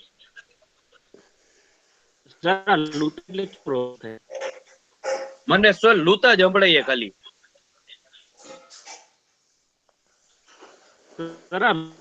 કયો રોગ થાય? લૂતા એટલે કરોડિયાનો રોગ. કરોડી તો હું તમને એટલે શરીરમાં છે ને સર સફેદ શરીરમાં ભાવિકભાઈ શરીરમાં સફેદ ચાઠા થવા માંડે એને કરોડિયાનો રોગ કહેવામાં આવે. જી સર, પરફેક્ટ ભાઈ, બરાબર છે. આપણે છે ને આપણે સર કોડ નહીં હે સર, હું એક બે નાની વાતો શેર કરવા માંગુ છું તમારી સાથે, ખાલી નોર્મલ વિથ ડ્યુ રિસ્પેક્ટ. જી સર, કરોડિયાનો રોગ એટલે લોકો કોડ જ સમજે છે. કરોડિયા એટલે આપણે કેમ કહીએ કે ભાઈ દૂધ ને ડુંગળી ભેગા ખવાઈ જાય તો સફેદ ચાઠા કેવા શરીરમાં થવા માંડે, એને કરોડિયાનો રોગ કહેવામાં આવે સર. અને સર એક બે બાબતો હજી, એક બે નાની વાત હજી સર ખાલી કમ્યુનિકેશન થી ઓલું ના થાય એટલે કહેવા માંગુ છું. એક તમે એવું કીધું સર કે રાણા પ્રતાપ પોતે ભાગ્યા હતા, તો સર પોતે નતા ભાગ્યા, એને એવું કહેવામાં આવ્યું હતું કે તમે જીવશો તો બધું થશે, એટલે એના સેનાપતિઓએ આગ્રહ કરી. હે એના સેનાપતિએ કીધું કે તમે નીકળો, હું બાકીનું સંભાળી લઉં. હા, તમે હમણાં થોડી વાર પહેલા એવું કહેતા હતા કે પોતે ભાગ્યા, એટલે ઈ એક ખોટો મેસેજ પાસ થાય સર કે ઈ પોતે ભાગ્યા હતા. બીજું સર કે આ મામા વાળું પણ એપિકમાં એવું બતાવે છે કે મામા થાય ની પ્રશ્ન પણ એક બે વખત પૂછાઈ ગયો. અને રાજકવિની વાત આવી તો સર એક નાની વાત કહી દો સર કે સામાન્ય રીતે ગઢવીઓને રાજકવિ બનાવવામાં આવતા, એટલે જો રાજગુરુ હોય એમાંથી પછી રાજકવિ નો બને સર. ખાલી ને ખાલી કદાચ એવું થયું હોય કે એને આ કવિતાઓ માટે શ્રેષ્ઠ કઈ બિરુદ આપવામાં આવ્યું હોય, કારણ કે ગુરુ અને કવિ એકને એક વ્યક્તિ નો બની શકે એવો અગાઉ એક શિરસ્તો હતો. એટલે જો એ કુમારપાળના કુલગુરુ હોય અથવા તો રાજગુરુ હોય તો એને પછી રાજકવિ નહીં બનાવવામાં આવ્યો હોય, પણ એને સારું વ્યાકરણ બનાવ્યું હશે એટલે કદાચ એને એવી કઈ ઉપાધિ આપવામાં આવી હશે. પણ એમાં સિદ્ધરાજ જયસિંહના છે ને એ રાજકવિ બનેલા હતા, એની પાસે ઓલરેડી ગઢવી કવિઓ તો હતા જ ભાઈ, પણ આને આ વ્યાકરણ ગ્રંથ લખ્યો એટલા માટે એને રાજકવિ તરીકે પોતાના દરબારમાં સિદ્ધરાજ જયસિંહે બેસાડેલા હતા. અને રાજગુરુ કુમારપાળના હતા, કારણ કે કુમારપાળ ને સિદ્ધરાજ જયસિંહ બેને છત્રીનો આંકડો હતો, એટલા માટે કુમારપાળ ને સિદ્ધરાજ જયસિંહ મારી નાખવા માંગતો હતો. એટલે સિદ્ધરાજ જયસિંહ છે એ મારી નાખવા માંગતો હતો, એટલે કુમારપાળ ને બચાવવા વાળા હેમચંદ્રાચાર્ય, અને પછી પોતે આટલા એને બચાવી લીધા. અને સિદ્ધરાજ જયસિંહ જયારે મરી ગયો, 50 વર્ષ પોતે શાસન કર્યું, પછી જયારે મૃત્યુ પામે છે ત્યારે એનો રાજ્યાભિષેક પણ હેમચંદ્રાચાર્ય જ કરાવી દે છે. અને કુમારપાળે આટલું બધું કર્યું એટલા માટે જ પછી એને જૈન ધર્મનો અંગીકાર કરેલો હતો. બરાબર સર, એમાં તો વાદ વિવાદ ખોટા કઈ કરવાનું ઓલું નથી, એ બરાબર છે. અને સર આ બ્રહ્મચર્યમાં પણ એક પત્ની વાળું ખોટું હશે, કારણ કે બ્રહ્મનું આચરણ કરવું, એટલે ઈ બ્રહ્મચર્ય એટલે કાનના કાંક મગજ બધાથી આપણે બ્રહ્માનો ટૂંકમાં ભગવાને કીધા કુદરતના નિયમ પાડવા, આવું થઈ શકે. એક પત્ની વાળું તો સર ઈ લોચા વાળો કેસ થઈ જાય. એ લોચા વાળો કેસ બાપુ મને લાગ્યો હતો, પણ ગ્રંથ નિર્માણમાં આપેલું છે. સાચી છે સર, પણ આપ જાણો છો કે ઇતિહાસમાં લખવામાં મુખોપમુખ થયું હોય તો એવું થઈ શકે સર. આ ગુરુમાં એમાં એવું થઈ શકે, પણ આપણે ઇન્ટેલિજન્ટ છીએ એટલે સારી નોર્મલ ચર્ચા કરીને પૂરું કરી દે. 100% બાપુ. ચાલો આગળ વધીએ. હેમચંદ્રાચાર્યમાં કોઈને કઈ ડાઉટ નથી ને ભાઈ?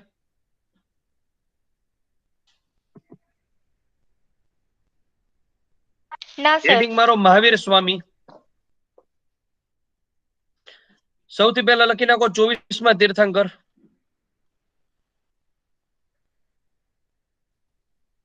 મહાવીર સ્વામીનો જન્મ કઈ જગ્યાએ થયો? કુંડગ્રામ. કુંડગ્રામ પરફેક્ટ જવાબ છે. કુંડગ્રામ ની અંદર થયો. અને કુંડગ્રામ કઈ જગ્યાએ? એવું વૈશાલી નજીક બિહારમાં.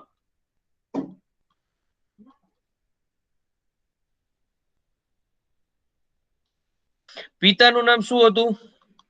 સિદ્ધાર્થ. યાદ રાખજો કે પિતાનું નામ સિદ્ધાર્થ હતું મહાવીર સ્વામીના, અને ગૌતમ બુદ્ધનું બાળપણનું નામ સિદ્ધાર્થ હતું. સિદ્ધાર્થ. આ મિસ્ટેક નો થાય. માતાનું નામ શું હતું? તો યાદ રાખજો, ત્રિશલા દેવી. બાળપણનું નામ શું હતું? વર્ધમાન. વર્ધમાન. પરફેક્ટ જવાબ છે, વર્ધમાન. પત્ની? યશોદા. યશોદા. યશોદા. પુત્રી હતી કે પુત્ર? પુત્રી. પુત્રી પ્રિયદર્શના.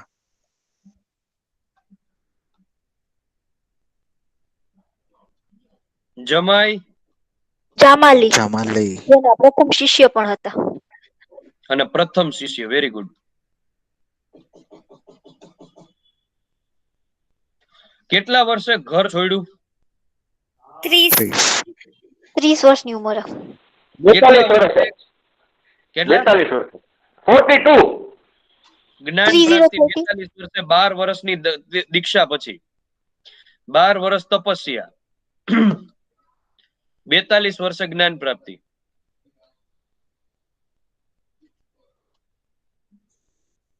જ્ઞાન પ્રાપ્તિ કયા સ્થળે થઈ?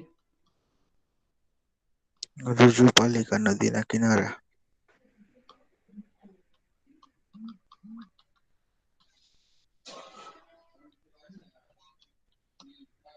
કયા વૃક્ષ? હમણાં જ કીધું, સાલ.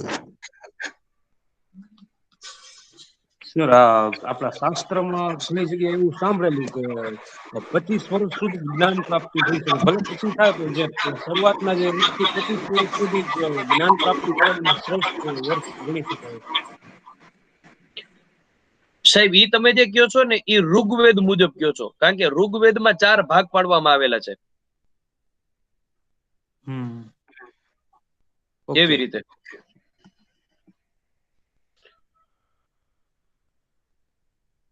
પ્રથમ ઉપદેશ ક્યાં આપ્યો?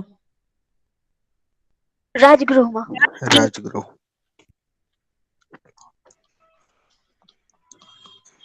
ચાલો, મહાવીર સ્વામીમાં કોઈને કઈ ડાઉટ હોય તો કેજો. મૃત્યુ લખી નાખો, પાવાપુરી.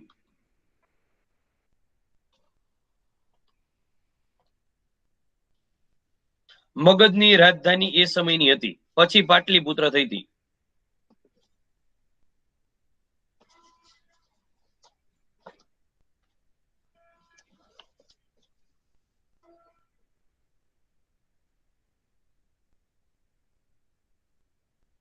ચલો, કોઈને કઈ ડાઉટ છે આની અંદર? સર સ્થળનું નામ શું છે? પાવાપુરી. સર સમાજશાસ્ત્રની એક વિભાવના એવું કહે છે કે ધર્મનું ક્ષત્રિયકરણ કરવા માટે, આમ તો તમે સમજો છો કે 75 વર્ષ પછી વાનપ્રસ્થમાં રાજા આવે અને શાંતિથી સાધુ સંત જેવું જીવન જીવે. બ્રાહ્મણોનું એટલું બધું વર્ચસ્વ રાજા ઉપર વધી ગયું હતું, જેમ આ પોપનું વધી ગયું હતું એમ. એટલા માટે થઈને આ ક્ષત્રિયો, જેમ કે ગૌતમ બુદ્ધ છે, 24 તીર્થંકરો છે, તો ધર્મનું ક્ષત્રિયકરણ કરવા માટે આ રાજાઓ પછી, એટલે કે ધર્મનું થોડી પકડ ઓછી થાય એટલા માટે પોતે જ સંતો બનવા માંડ્યા. આવું સમાજશાસ્ત્રમાં એક આખી થિયોરી છે. આવી એક બાબતમાં મેં વાંચી છે સર, તો આ બાબતે જરા પ્રકાશ પાડો ને. તમારી વાત છે ને સાહેબ સાચી છે. 11-12 ની જે ટેક્સ્ટ બુક છે ને સમાજ વિદ્યાની, એમાં લખેલું હોય આર્ટ્સમાં, એની જ વાત કરો ને ગઢવીભાઈ.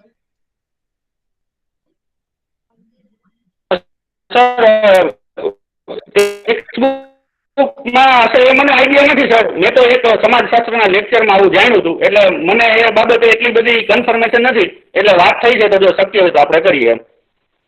શેની વાત સાહેબ? મને તમારો અવાજ છે ને બહુ કપાઈએ શરદી.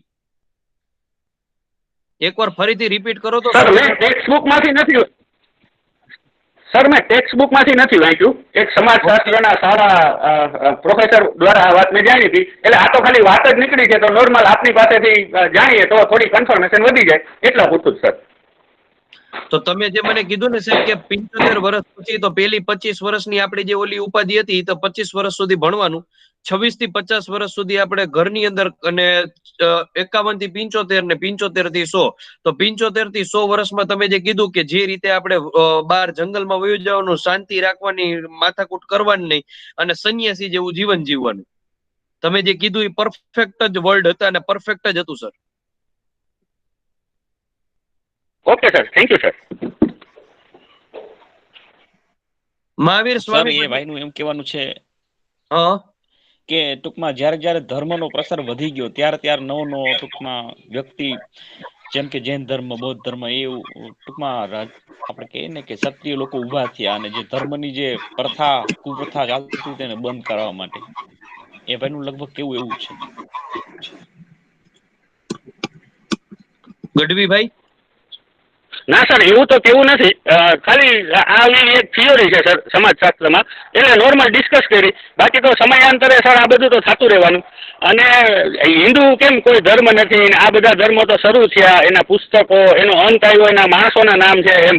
તો આવી બધી ચર્ચાઓ પ્રોફેસરો ઘણી વખત જુદી જુદી પરિસંવાદમાં કરતા હોય. એટલે મને આ થિયરી નવી લાગી અને આપની પાસેથી જાણીએ તો થોડું વધારે કન્ફર્મેશન થાય એટલા પૂરતી સર અહીંયા વાત કરી. બાકી તો વિવાદો આમાં ઘણા બધા થઈ જાય, એટલે આ વાતમાં તો વધારે કઈ કરવાની છે નહીં સર.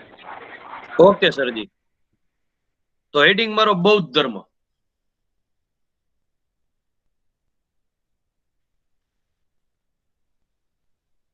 હેડિંગ મારો બૌદ્ધ ધર્મ. બૌદ્ધ ધર્મના વાસ્તવિક સ્થાપક એટલે આપણને ખબર છે મહાત્મા બુદ્ધ એટલે કે Gautam Buddha.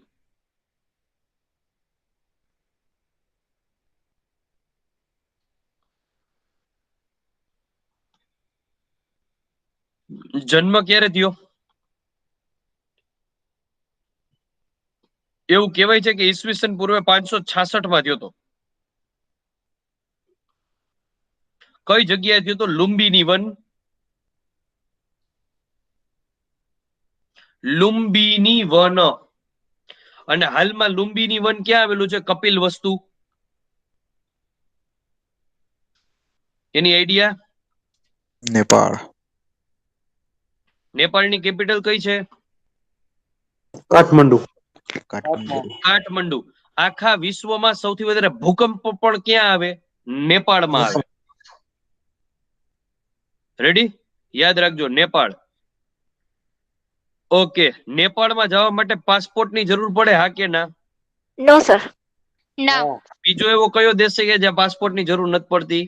Bhutan. Very good. Bhutan. Bhutan. Okay.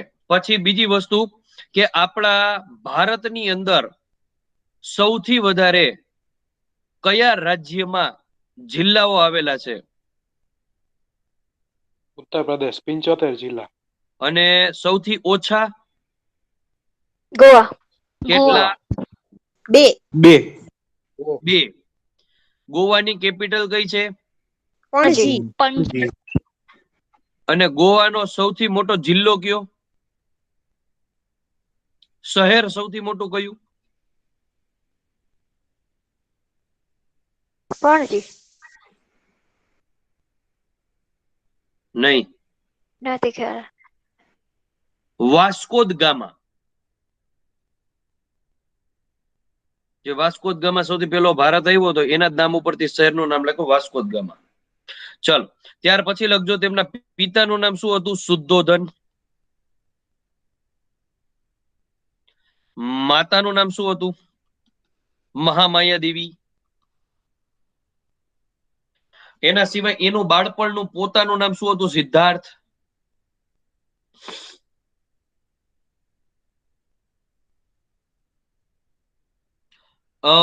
એના સિવાય એનો ઉછેર કોણે કરેલો હતો? ઉછેર એમના ઉછેર છે એ એમના ગૌતમ પ્રજાપતિ. પ્રજાપતિ ગૌતમી એમના માસી. ત્યાર પછી એમના લગ્ન કોની સાથે થયેલા હતા? યશોધરા સાથે 16 વર્ષની ઉંમરે. પુત્રનું નામ શું હતું? રાહુલ. પછી ઘોડાનું નામ શું હતું? કંથક. ચન્નક. કંથક. ચલાવનાર? ચન્ના. છંદક. છંદક. ગૃહ ત્યાગ કર્યું એ ઘટનાને શું કહેવાય? મહાભિનિષ્ક્રમણ. કેટલા વર્ષે? 29 વર્ષે. અને જ્ઞાન પ્રાપ્તિ કેટલા વર્ષે થઈ? 35. 6 વર્ષની તપસ્યા. પછી એને ધ્યાનમાં બેસવાનું શીખડાવનાર ગુરુનું નામ શું હતું? ધ્યાન ગુરુ. એની આઈડિયા? આલારો કલામો. સર એ તો એના પ્રથમ શિષ્ય નહીં? નહીં. ઓકે.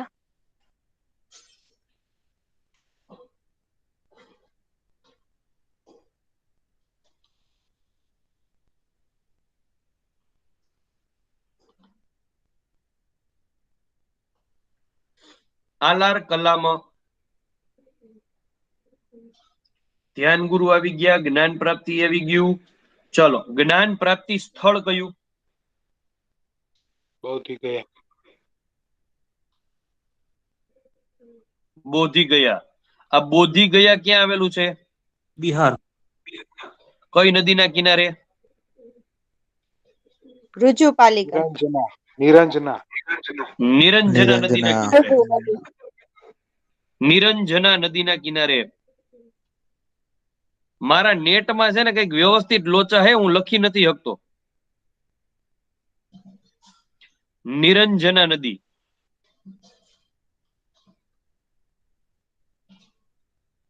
ચલો ત્યાર પછી પ્રશ્ન છે. હા સર, તમે નેપાળમાં સૌથી વધારે ભૂકંપ કીધા, બરોબર છે? એમાં કન્ફ્યુઝન છે. જી સર. સર, રિંગ ઓફ ફાયરમાં નથી વધારે છે? પેસિફિક મહાસાગર છે? નહીં નહીં, ભારત દેશની આજુબાજુમાં સૌથી વધારે ભૂકંપ આવતા હોય એશિયા ખંડની અંદર તો એવું આવશે. તમે સાહેબ બોલ્યા છો. શેનું બોલ્યું? તમે વિશ્વનું બોલ્યા હતા. ના, વિશ્વનું તો મારી મિસ્ટેક થઈ બાપુ, તો તમે સાચા હો. પેસિફિક ફાયર ની અંદર જ આવે 100%. Okay, thank you sir. Sir, આમાં ઇન્ડોનેશિયા આવે છે, તમે જે એશિયા કીધું ને એમાં પણ? ના સાહેબ, ઇન્ડોનેશિયા નથી આવતું સાહેબ, આપણે નેપાળ જ આવે છે. ઓકે, જોઈ લઉં. બરોબર, હું જોઈ લઈશ.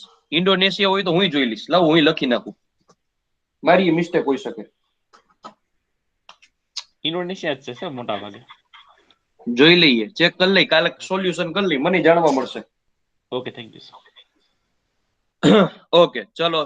સૌથી પહેલો સ્થળ ગયા અને નિરંજના નદીના કિનારે, અને સૌથી પહેલો પ્રથમ ઉપદેશ ક્યાં આપ્યો તો? સારનાથ ખાતે. બરાબર છે. અને સાહેબ નું મૃત્યુ ક્યાં થઈ ગયું? કુશીનગર ખાતે. કુશીનગર. અને કુશીનગર ક્યાં આવેલું છે? કુશીનગર યુપીમાં આવેલું છે. હવે એક બીજી મહત્વની વિશેષતા યાદ રાખજો કે ગૌતમ બુદ્ધ નો જન્મ થયો, ગૌતમ બુદ્ધ નું મૃત્યુ થયું અને ગૌતમ બુદ્ધ ને જ્ઞાન પ્રાપ્તિ મળી, બધું એક જ દિવસે હતું, વૈશાખી પૂર્ણિમા.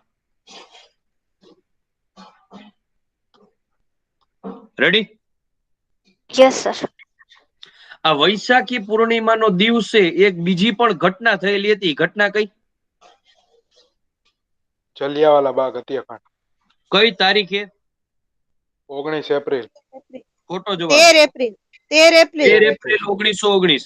અને 13 એપ્રિલ 1919 જલિયાવાલા બાગ હત્યાકાંડ થયો ત્યારે 2 લોકોની ધરપકડ કરી લેવામાં આવી હતી. એટલા માટે આ બધું ઉખડું. એ 2 લોકો ક્યાં?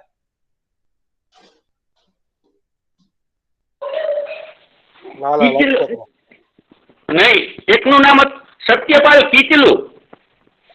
પરફેક્ટ જવાબ. કોણ બોલ્યું? ગઢવી રોહિત. ઓકે, ડોક્ટર સત્યપાલ મલિક અને સૈફુદ્દીન કિચલુ. ડોક્ટર સત્યપાલ મલિક અને સૈફુદ્દીન કિચલુ, આ 2 લોકોની 10મી તારીખે ધરપકડ કરી લેવામાં આવી. અને વસ્તુસ્થિતિ એવી હતી કે 1919 ની અંદર આપણને લોકોને ખબર છે કે 1918 ની અંદર પ્રથમ વિશ્વયુદ્ધ પૂરું થયું. ગાંધી બાપુએ કીધું કે લાવો આઝાદી. ગાંધી બાપુને ઠેબુ મારીને ગાઈડા કે હાલો ભાઈ નીકળો, કાંઈ દેવાન થતું નથી. એ સમયે પછી રોલેક ટેક્ટ આવ્યો, કાળો કાયદો, નો અપીલ, નો દલીલ, નો વકીલ. બરાબર છે? જેને શક હોય એના દાયરાની અંદર આવતા હોય એને ઉપાડી લેવાના, નો વકીલ રાખવાના, નો અપીલ કરવાની, નો દલીલ કરવાની. એના વિરોધમાં ગાંધીજીએ 6 એપ્રિલે ભૂખ હડતાલ કરી, અનશન કર્યું. અને 6 એપ્રિલે ભૂખ હડતાલ કરી. 10મી એપ્રિલના રોજ પંજાબના 2 સ્વાતંત્ર્ય સેનાની ડોક્ટર સત્યપાલ મલિક અને સૈફુદ્દીન કિચલુની ધરપકડ કરી લેવામાં આવી. આના વિરોધમાં પંજાબના લોકો 2 થી 3 દિવસ પછી જ વૈશાખી પૂર્ણિમા આવતી હતી. એટલા માટે એ લોકોએ શું કરવાનું નક્કી કર્યું હતું કે જલિયાવાલા બાગ હત્યાકાંડની અંદર બધાએ ભેગું થવાનું નક્કી કર્યું શાંતિથી. અને એમાંથી કોઈક વ્યક્તિએ આપી દીધી સૂચના અને આપણા જનરલ ડાયર સાહેબ આવીને ધબધબાટી બોલાવી નાખી. ઉધમસિંહ બચી ગયા. પછી ઉધમસિંહે ડાયરને ઠોકી દીધો. 1940માં એને ફાંસી થઈ. એ હું જલિયાવાલા બાગ હત્યાકાંડમાં સમજાવીશ, પણ 13મી એપ્રિલ 1919 તમારે આટલું યાદ રાખવાનું છે.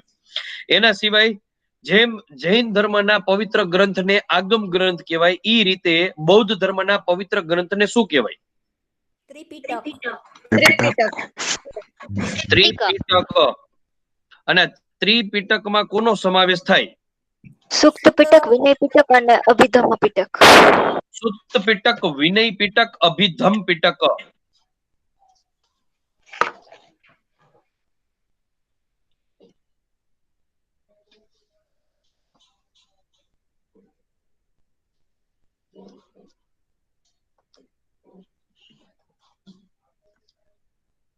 લખાઈ ગયું? સર એકવાર ફરી રિપીટ કરજો ને. સુત પીટક, વિનય પીટક, અભિધમ્બ પીટક.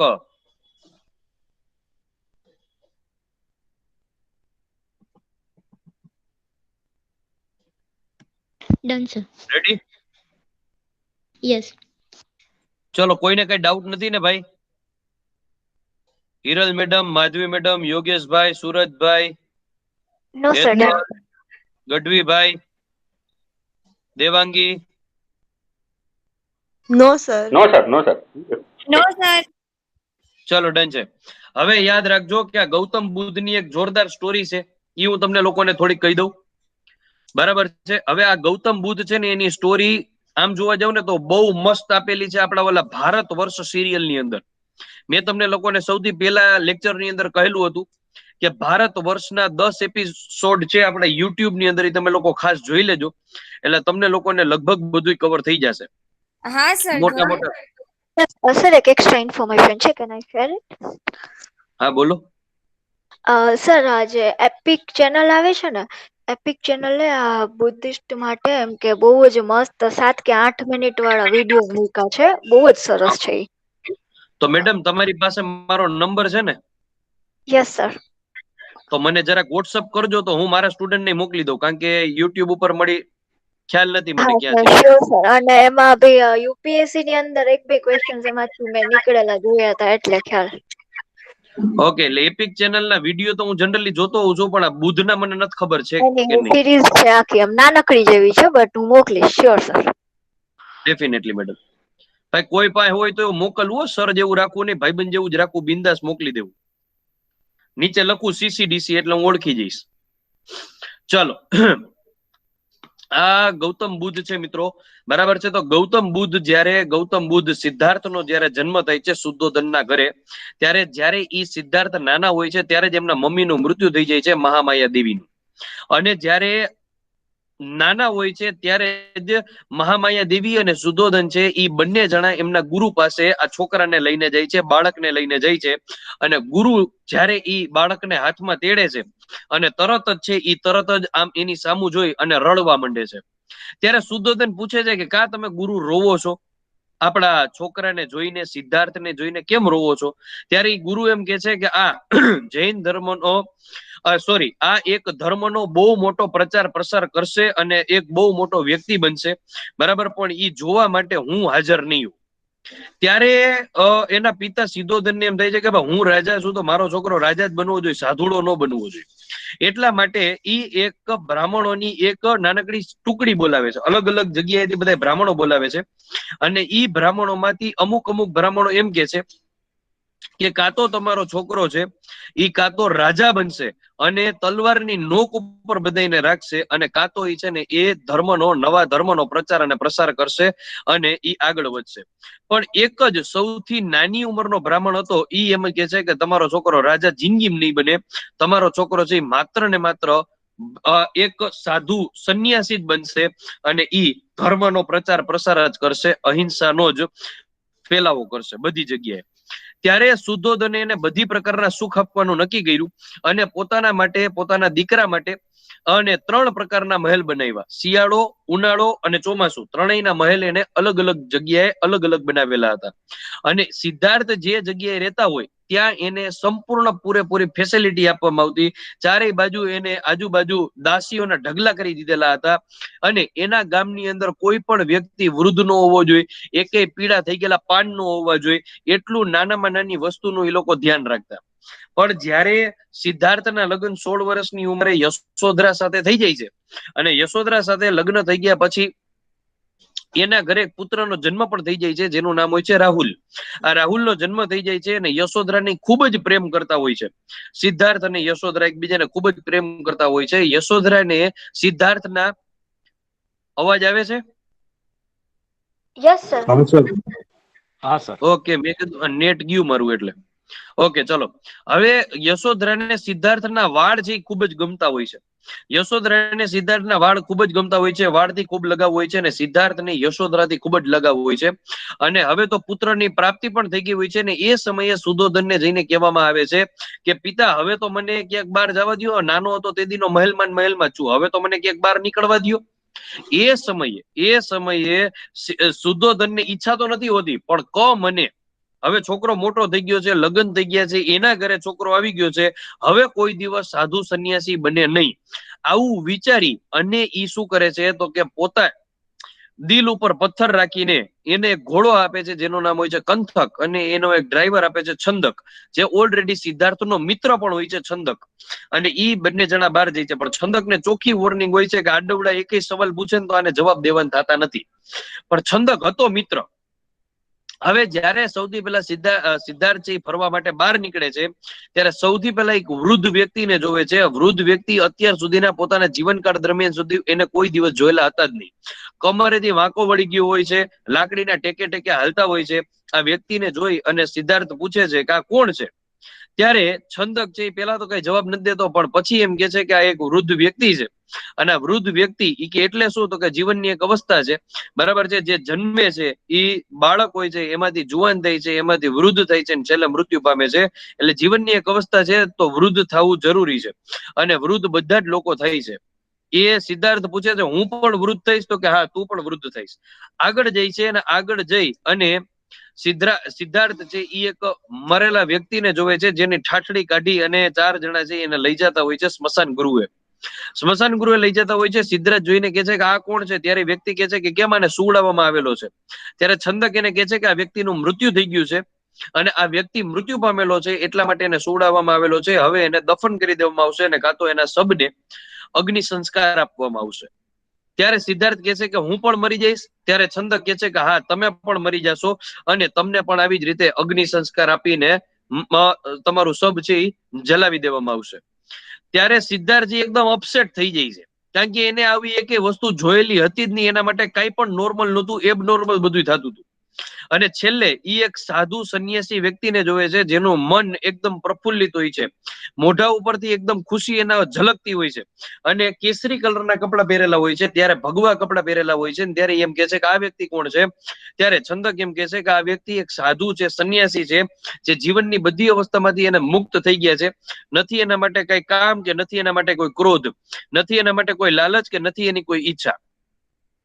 ત્યારે સિદ્ધાર્થના મનની અંદર એવું થઈ જાય છે કે આપણે સાધુ બનવું છે અને આપણે પણ સાધુ બનવું છે આવું પહેલેથી નક્કી કરી લે છે અને ઘરે જઈ અને વિચાર કરી લે છે. થોડાક દિવસ પછી નક્કી કરી લે છે કે હવે આપણે સાધુ થવાનું થાય છે અને ઈ સાધુ થવાનું થાય છે એવું નક્કી કરી લે છે. અને છંદકને કહે છે કે ગમે તે થઈ જાય આપણે આજે રાત્રે નીકળી જવાનું થાય છે, ઘોડા કંથકને લઈને તું આવી જાજે.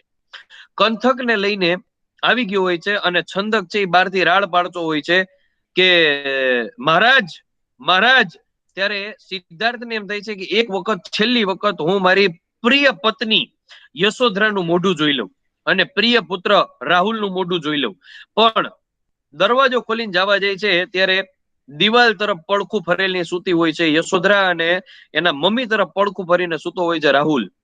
હવે એને એમ થાય છે કે જો હવે હું એને હાથ અડાડીને મોઢું જોવા જઈશ તો જાગી જશે અને હું જઈ શકીશ નહીં. એના કરતા હું ડાયરેક્ટ નીકળી જાઉં. એટલે છેલ્લી વખત પોતાનું પુત્રનું કે પોતાની પત્નીનું મોઢું પણ નથી જોતા. એવું કહેવામાં આવે છે કે જ્યારે સિદ્ધાર્થ નીકળે છે ત્યારે ઓટોમેટિક આખા નગરના દરવાજા છે એ ખુલી જાય છે. એક સંન્યાસી પણ આવે છે અને એ કહે છે કે સિદ્ધાર્થ તું ખોટું પગલું ભરસ, તું ન જા, કારણ કે તું જઈશ અને થોડા જ દિવસમાં તારા પિતા શુદ્ધોધનનું મૃત્યુ થશે, તો આ સંપૂર્ણ પ્રોપર્ટી અને સંપૂર્ણ રાજ્ય છે તારે જ સંભાળવાનું થશે. ત્યારે સિદ્ધાર્થ એમ કે છે કે ના, ગમે તે થઈ જાય, મારે તો જવું જ છે.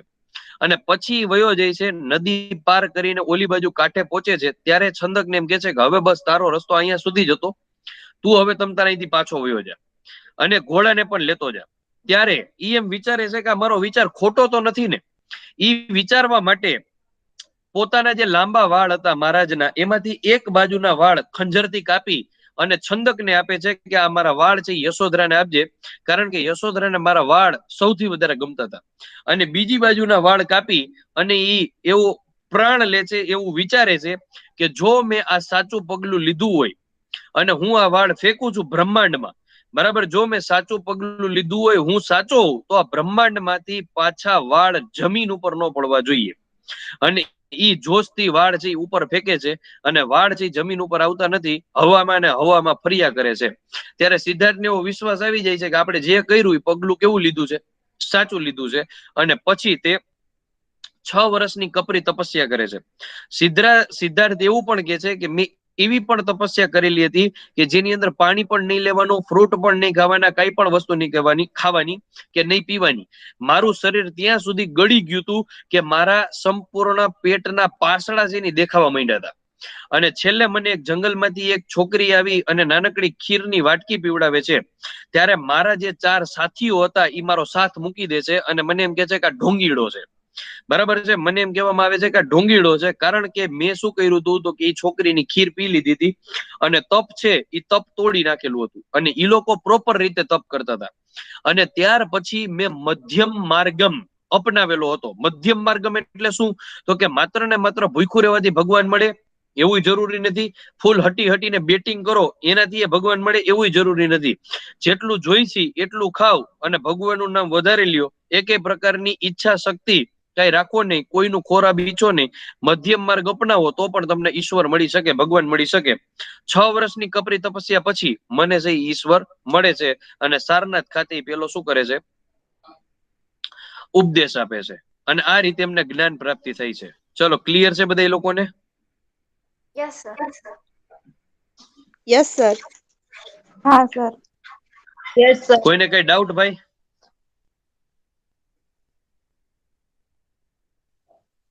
નો સર. ચલો, ઓકે. માધવી મેડમ, તમે એક મને ઓલું હા, તમે મને એક ઓલું મોકલી દેજો. હા શ્યોર સર, શ્યોર. ઓકે, ચલો. હવે જે રીતે જૈન ધર્મની 2 સભા ભરાયેલી હતી એ રીતે આપણે બૌદ્ધ ધર્મની 4 સભાઓ ભરાયેલી હતી. તો 4 સભા વિશે લખી નાખીએ ફટાફટ. તો સૌથી પહેલી સભા, ચલો, સૌથી પહેલી સભા કયા સમયગાળા દરમિયાન ભરાણી? તો ઈસવીસન પૂર્વે 483 માં. ક્યાં ભરાણી? રાજગૃહ. આ રાજગૃહ છે ને ઈ પેલા મગધની રાજધાની હતી. ઓકે, એ સમય અધ્યક્ષ કોણ હતું? મહાકશ્યપ. અધ્યક્ષ કોણ હતું? મહાકશ્યપ. કોના સમયમાં ભરાયેલી હતી? અજાતશત્રુ. ક્યાં વંશનો? હર્યક વંશ. હર્યક વંશ. અને ત્યારે શું કાર્ય થયા હતા? સુક્ત પીટક અને વિનય પીટક નું સંકલન થયું હતું. પરફેક્ટ જવાબ છે. જે જૈન બૌદ્ધ ધર્મના 2 ગ્રંથો છે એ બનાવવામાં આવ્યા હતા, સુત્ત પીટક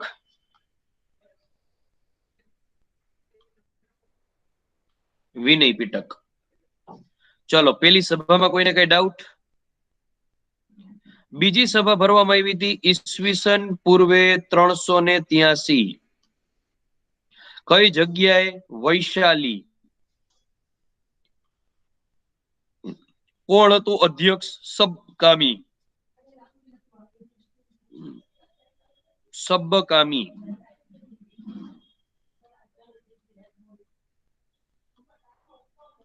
કયા રાજાના સમયમાં? કાલાશોક. ક્યાં વંશનો? નાગવંશ. શિશુ નાગવંશ. શું કાર્ય થયા? વિભાગ પડ્યા હતા સાવરવાદી ને મહાસંધિક બે. હા, વિભાગ પડ્યા હતા, પણ એક વસ્તુ અતિ મહત્વની થઈ હતી એના સમયમાં બીજી બૌદ્ધ સભાની અંદર કે જે બૌદ્ધ સંઘ હતા એના માટેના અલગ અલગ વિભાજન થયા અને એ લોકો માટેના કાયદા હતા એ કડક કરી નાખવામાં આવેલા હતા, એટલે કે કડક પગલા લેવામાં આવેલા હતા.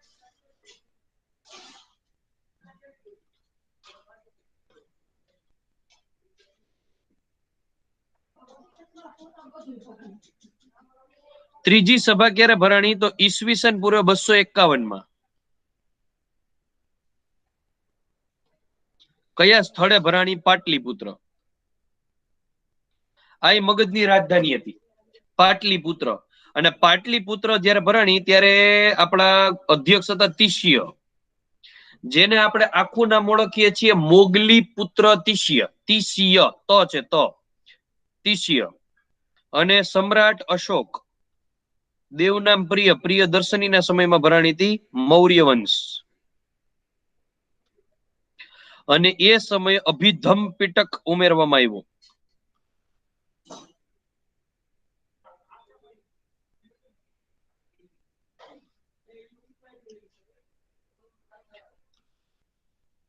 ચોથી સભા ભરાણી 1લી સદીમાં.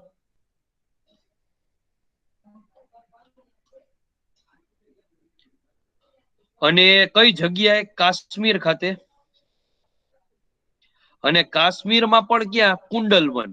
કુંડલવન. એ સમય અધ્યક્ષ હતા વસુમિત્ર. અને એ સમય ઉપાધ્યક્ષ કોણ હતા? ઉપાધ્યક્ષ અશ્વઘોષ. અશ્વઘોષ. અને રાજા આપણા કુષાણ વંશના કનિષ્ક રાજા.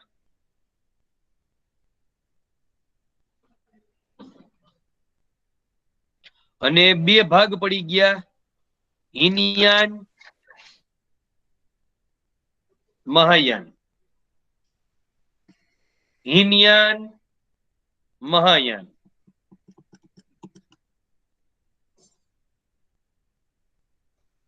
ક્લિયર છે બધા લોકોને? સર સર અભિધમ પીટકની રચના કોણે કરી છે?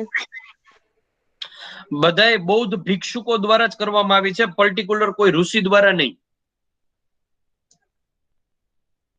ઓકે સર, એટલે મેં સર એવું વાંચ્યું હતું કે આ સુત પીટક છે ને એ આનંદે રચના કરી છે ને વિનય પીટક ની ઉપાલીએ કરી છે એમ. આની નથી ખબર એટલે. ના મેડમ, તો અભિધમ પીટક નું મારે વાંચવામાં ક્યાં આવ્યું નથી. રચના નહીં, લખેલું છે ને, લખેલું આનંદે છે અને ઉપાલીએ, બાકી રચના તો બધાય ભેગા થઈને કરેલી છે.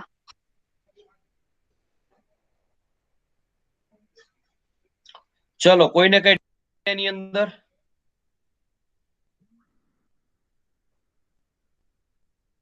દોસ્ત? ના સર. ના સર. સર એક ક્વેશ્ચન છે. સર આ બૌદ્ધ ધર્મ અને જૈન ધર્મનું જે સાહિત્ય છે એ કઈ ભાષામાં રચાયેલું છે? શું બૌદ્ધ ધર્મનું ને જૈન ધર્મનું સાહિત્ય છે ઈ કઈ ભાષામાં રચાયેલું છે? કઈ ભાષામાં રચાયેલું છે? જો જૈન ધર્મનું છે ને ઈ મોટા ભાગનું સાહિત્ય છે ને ઈ પ્રાકૃત અને સંસ્કૃત ભાષામાં છે, અને બૌદ્ધ ધર્મનું સાહિત્ય છે ઈ કઈ ભાષામાં છે મને વાંચવામાં ક્યાંય આવ્યું નથી, પણ લોકો એવું કહેતા હોય છે, અને અમુક અમુક બુક, પ્રકાશનની બુકમાં પાલી ભાષા લખવામાં આવેલી છે.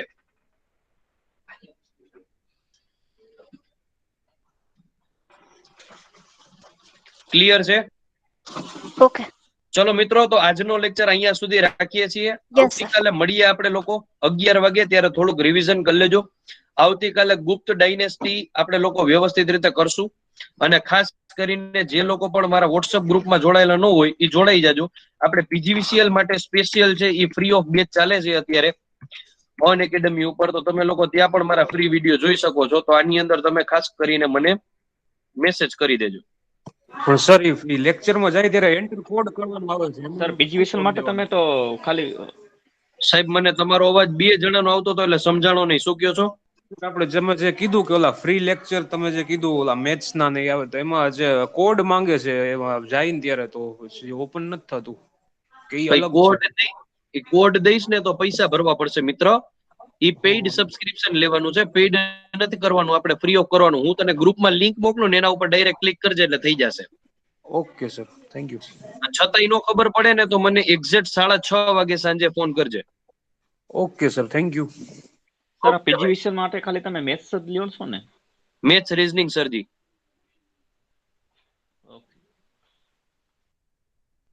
સર એક સર ક્વેશ્ચન અને છે હિનયાન અને સર મહાનયાન વિશે તમે તો નેક્સ્ટ ક્લાસમાં ઇન્ફોર્મેશન આપશો ને બધી? જી ઓકે. સર બોલો. આ પીજીવીસીએલ છે એમાં જનરલ અવેરનેસ નું લેવલ શું હોય છે? I mean કેવું પૂછે છે? શેનું લેવલ? આ જીકે નું જનરલ અવેરનેસ ના ક્વેશ્ચન્સ જે હોય એમાં. જનરલ અવેરનેસ તો હાવ લલ્લુ જેવું પૂછે મેડમ, 10 માર્ક નું હોય ખાલી. સર એમાં કોમ્પ્યુટર વધારે હાઈ લેવલ છે. કોમ્પ્યુટર અને અંગ્રેજી ભૂકા કાઢી નાખે. એટલે કોમ્પ્યુટર નું કેમ હતું? કોમ્પ્યુટર માટે ટેક્સ્ટ બુક કરજો 6 થી 10 ની. 6 થી 10 ની. ઓકે ચલો ડન છે. Bye bye. Okay sir, thank you so much. Welcome. Okay sir, thank you.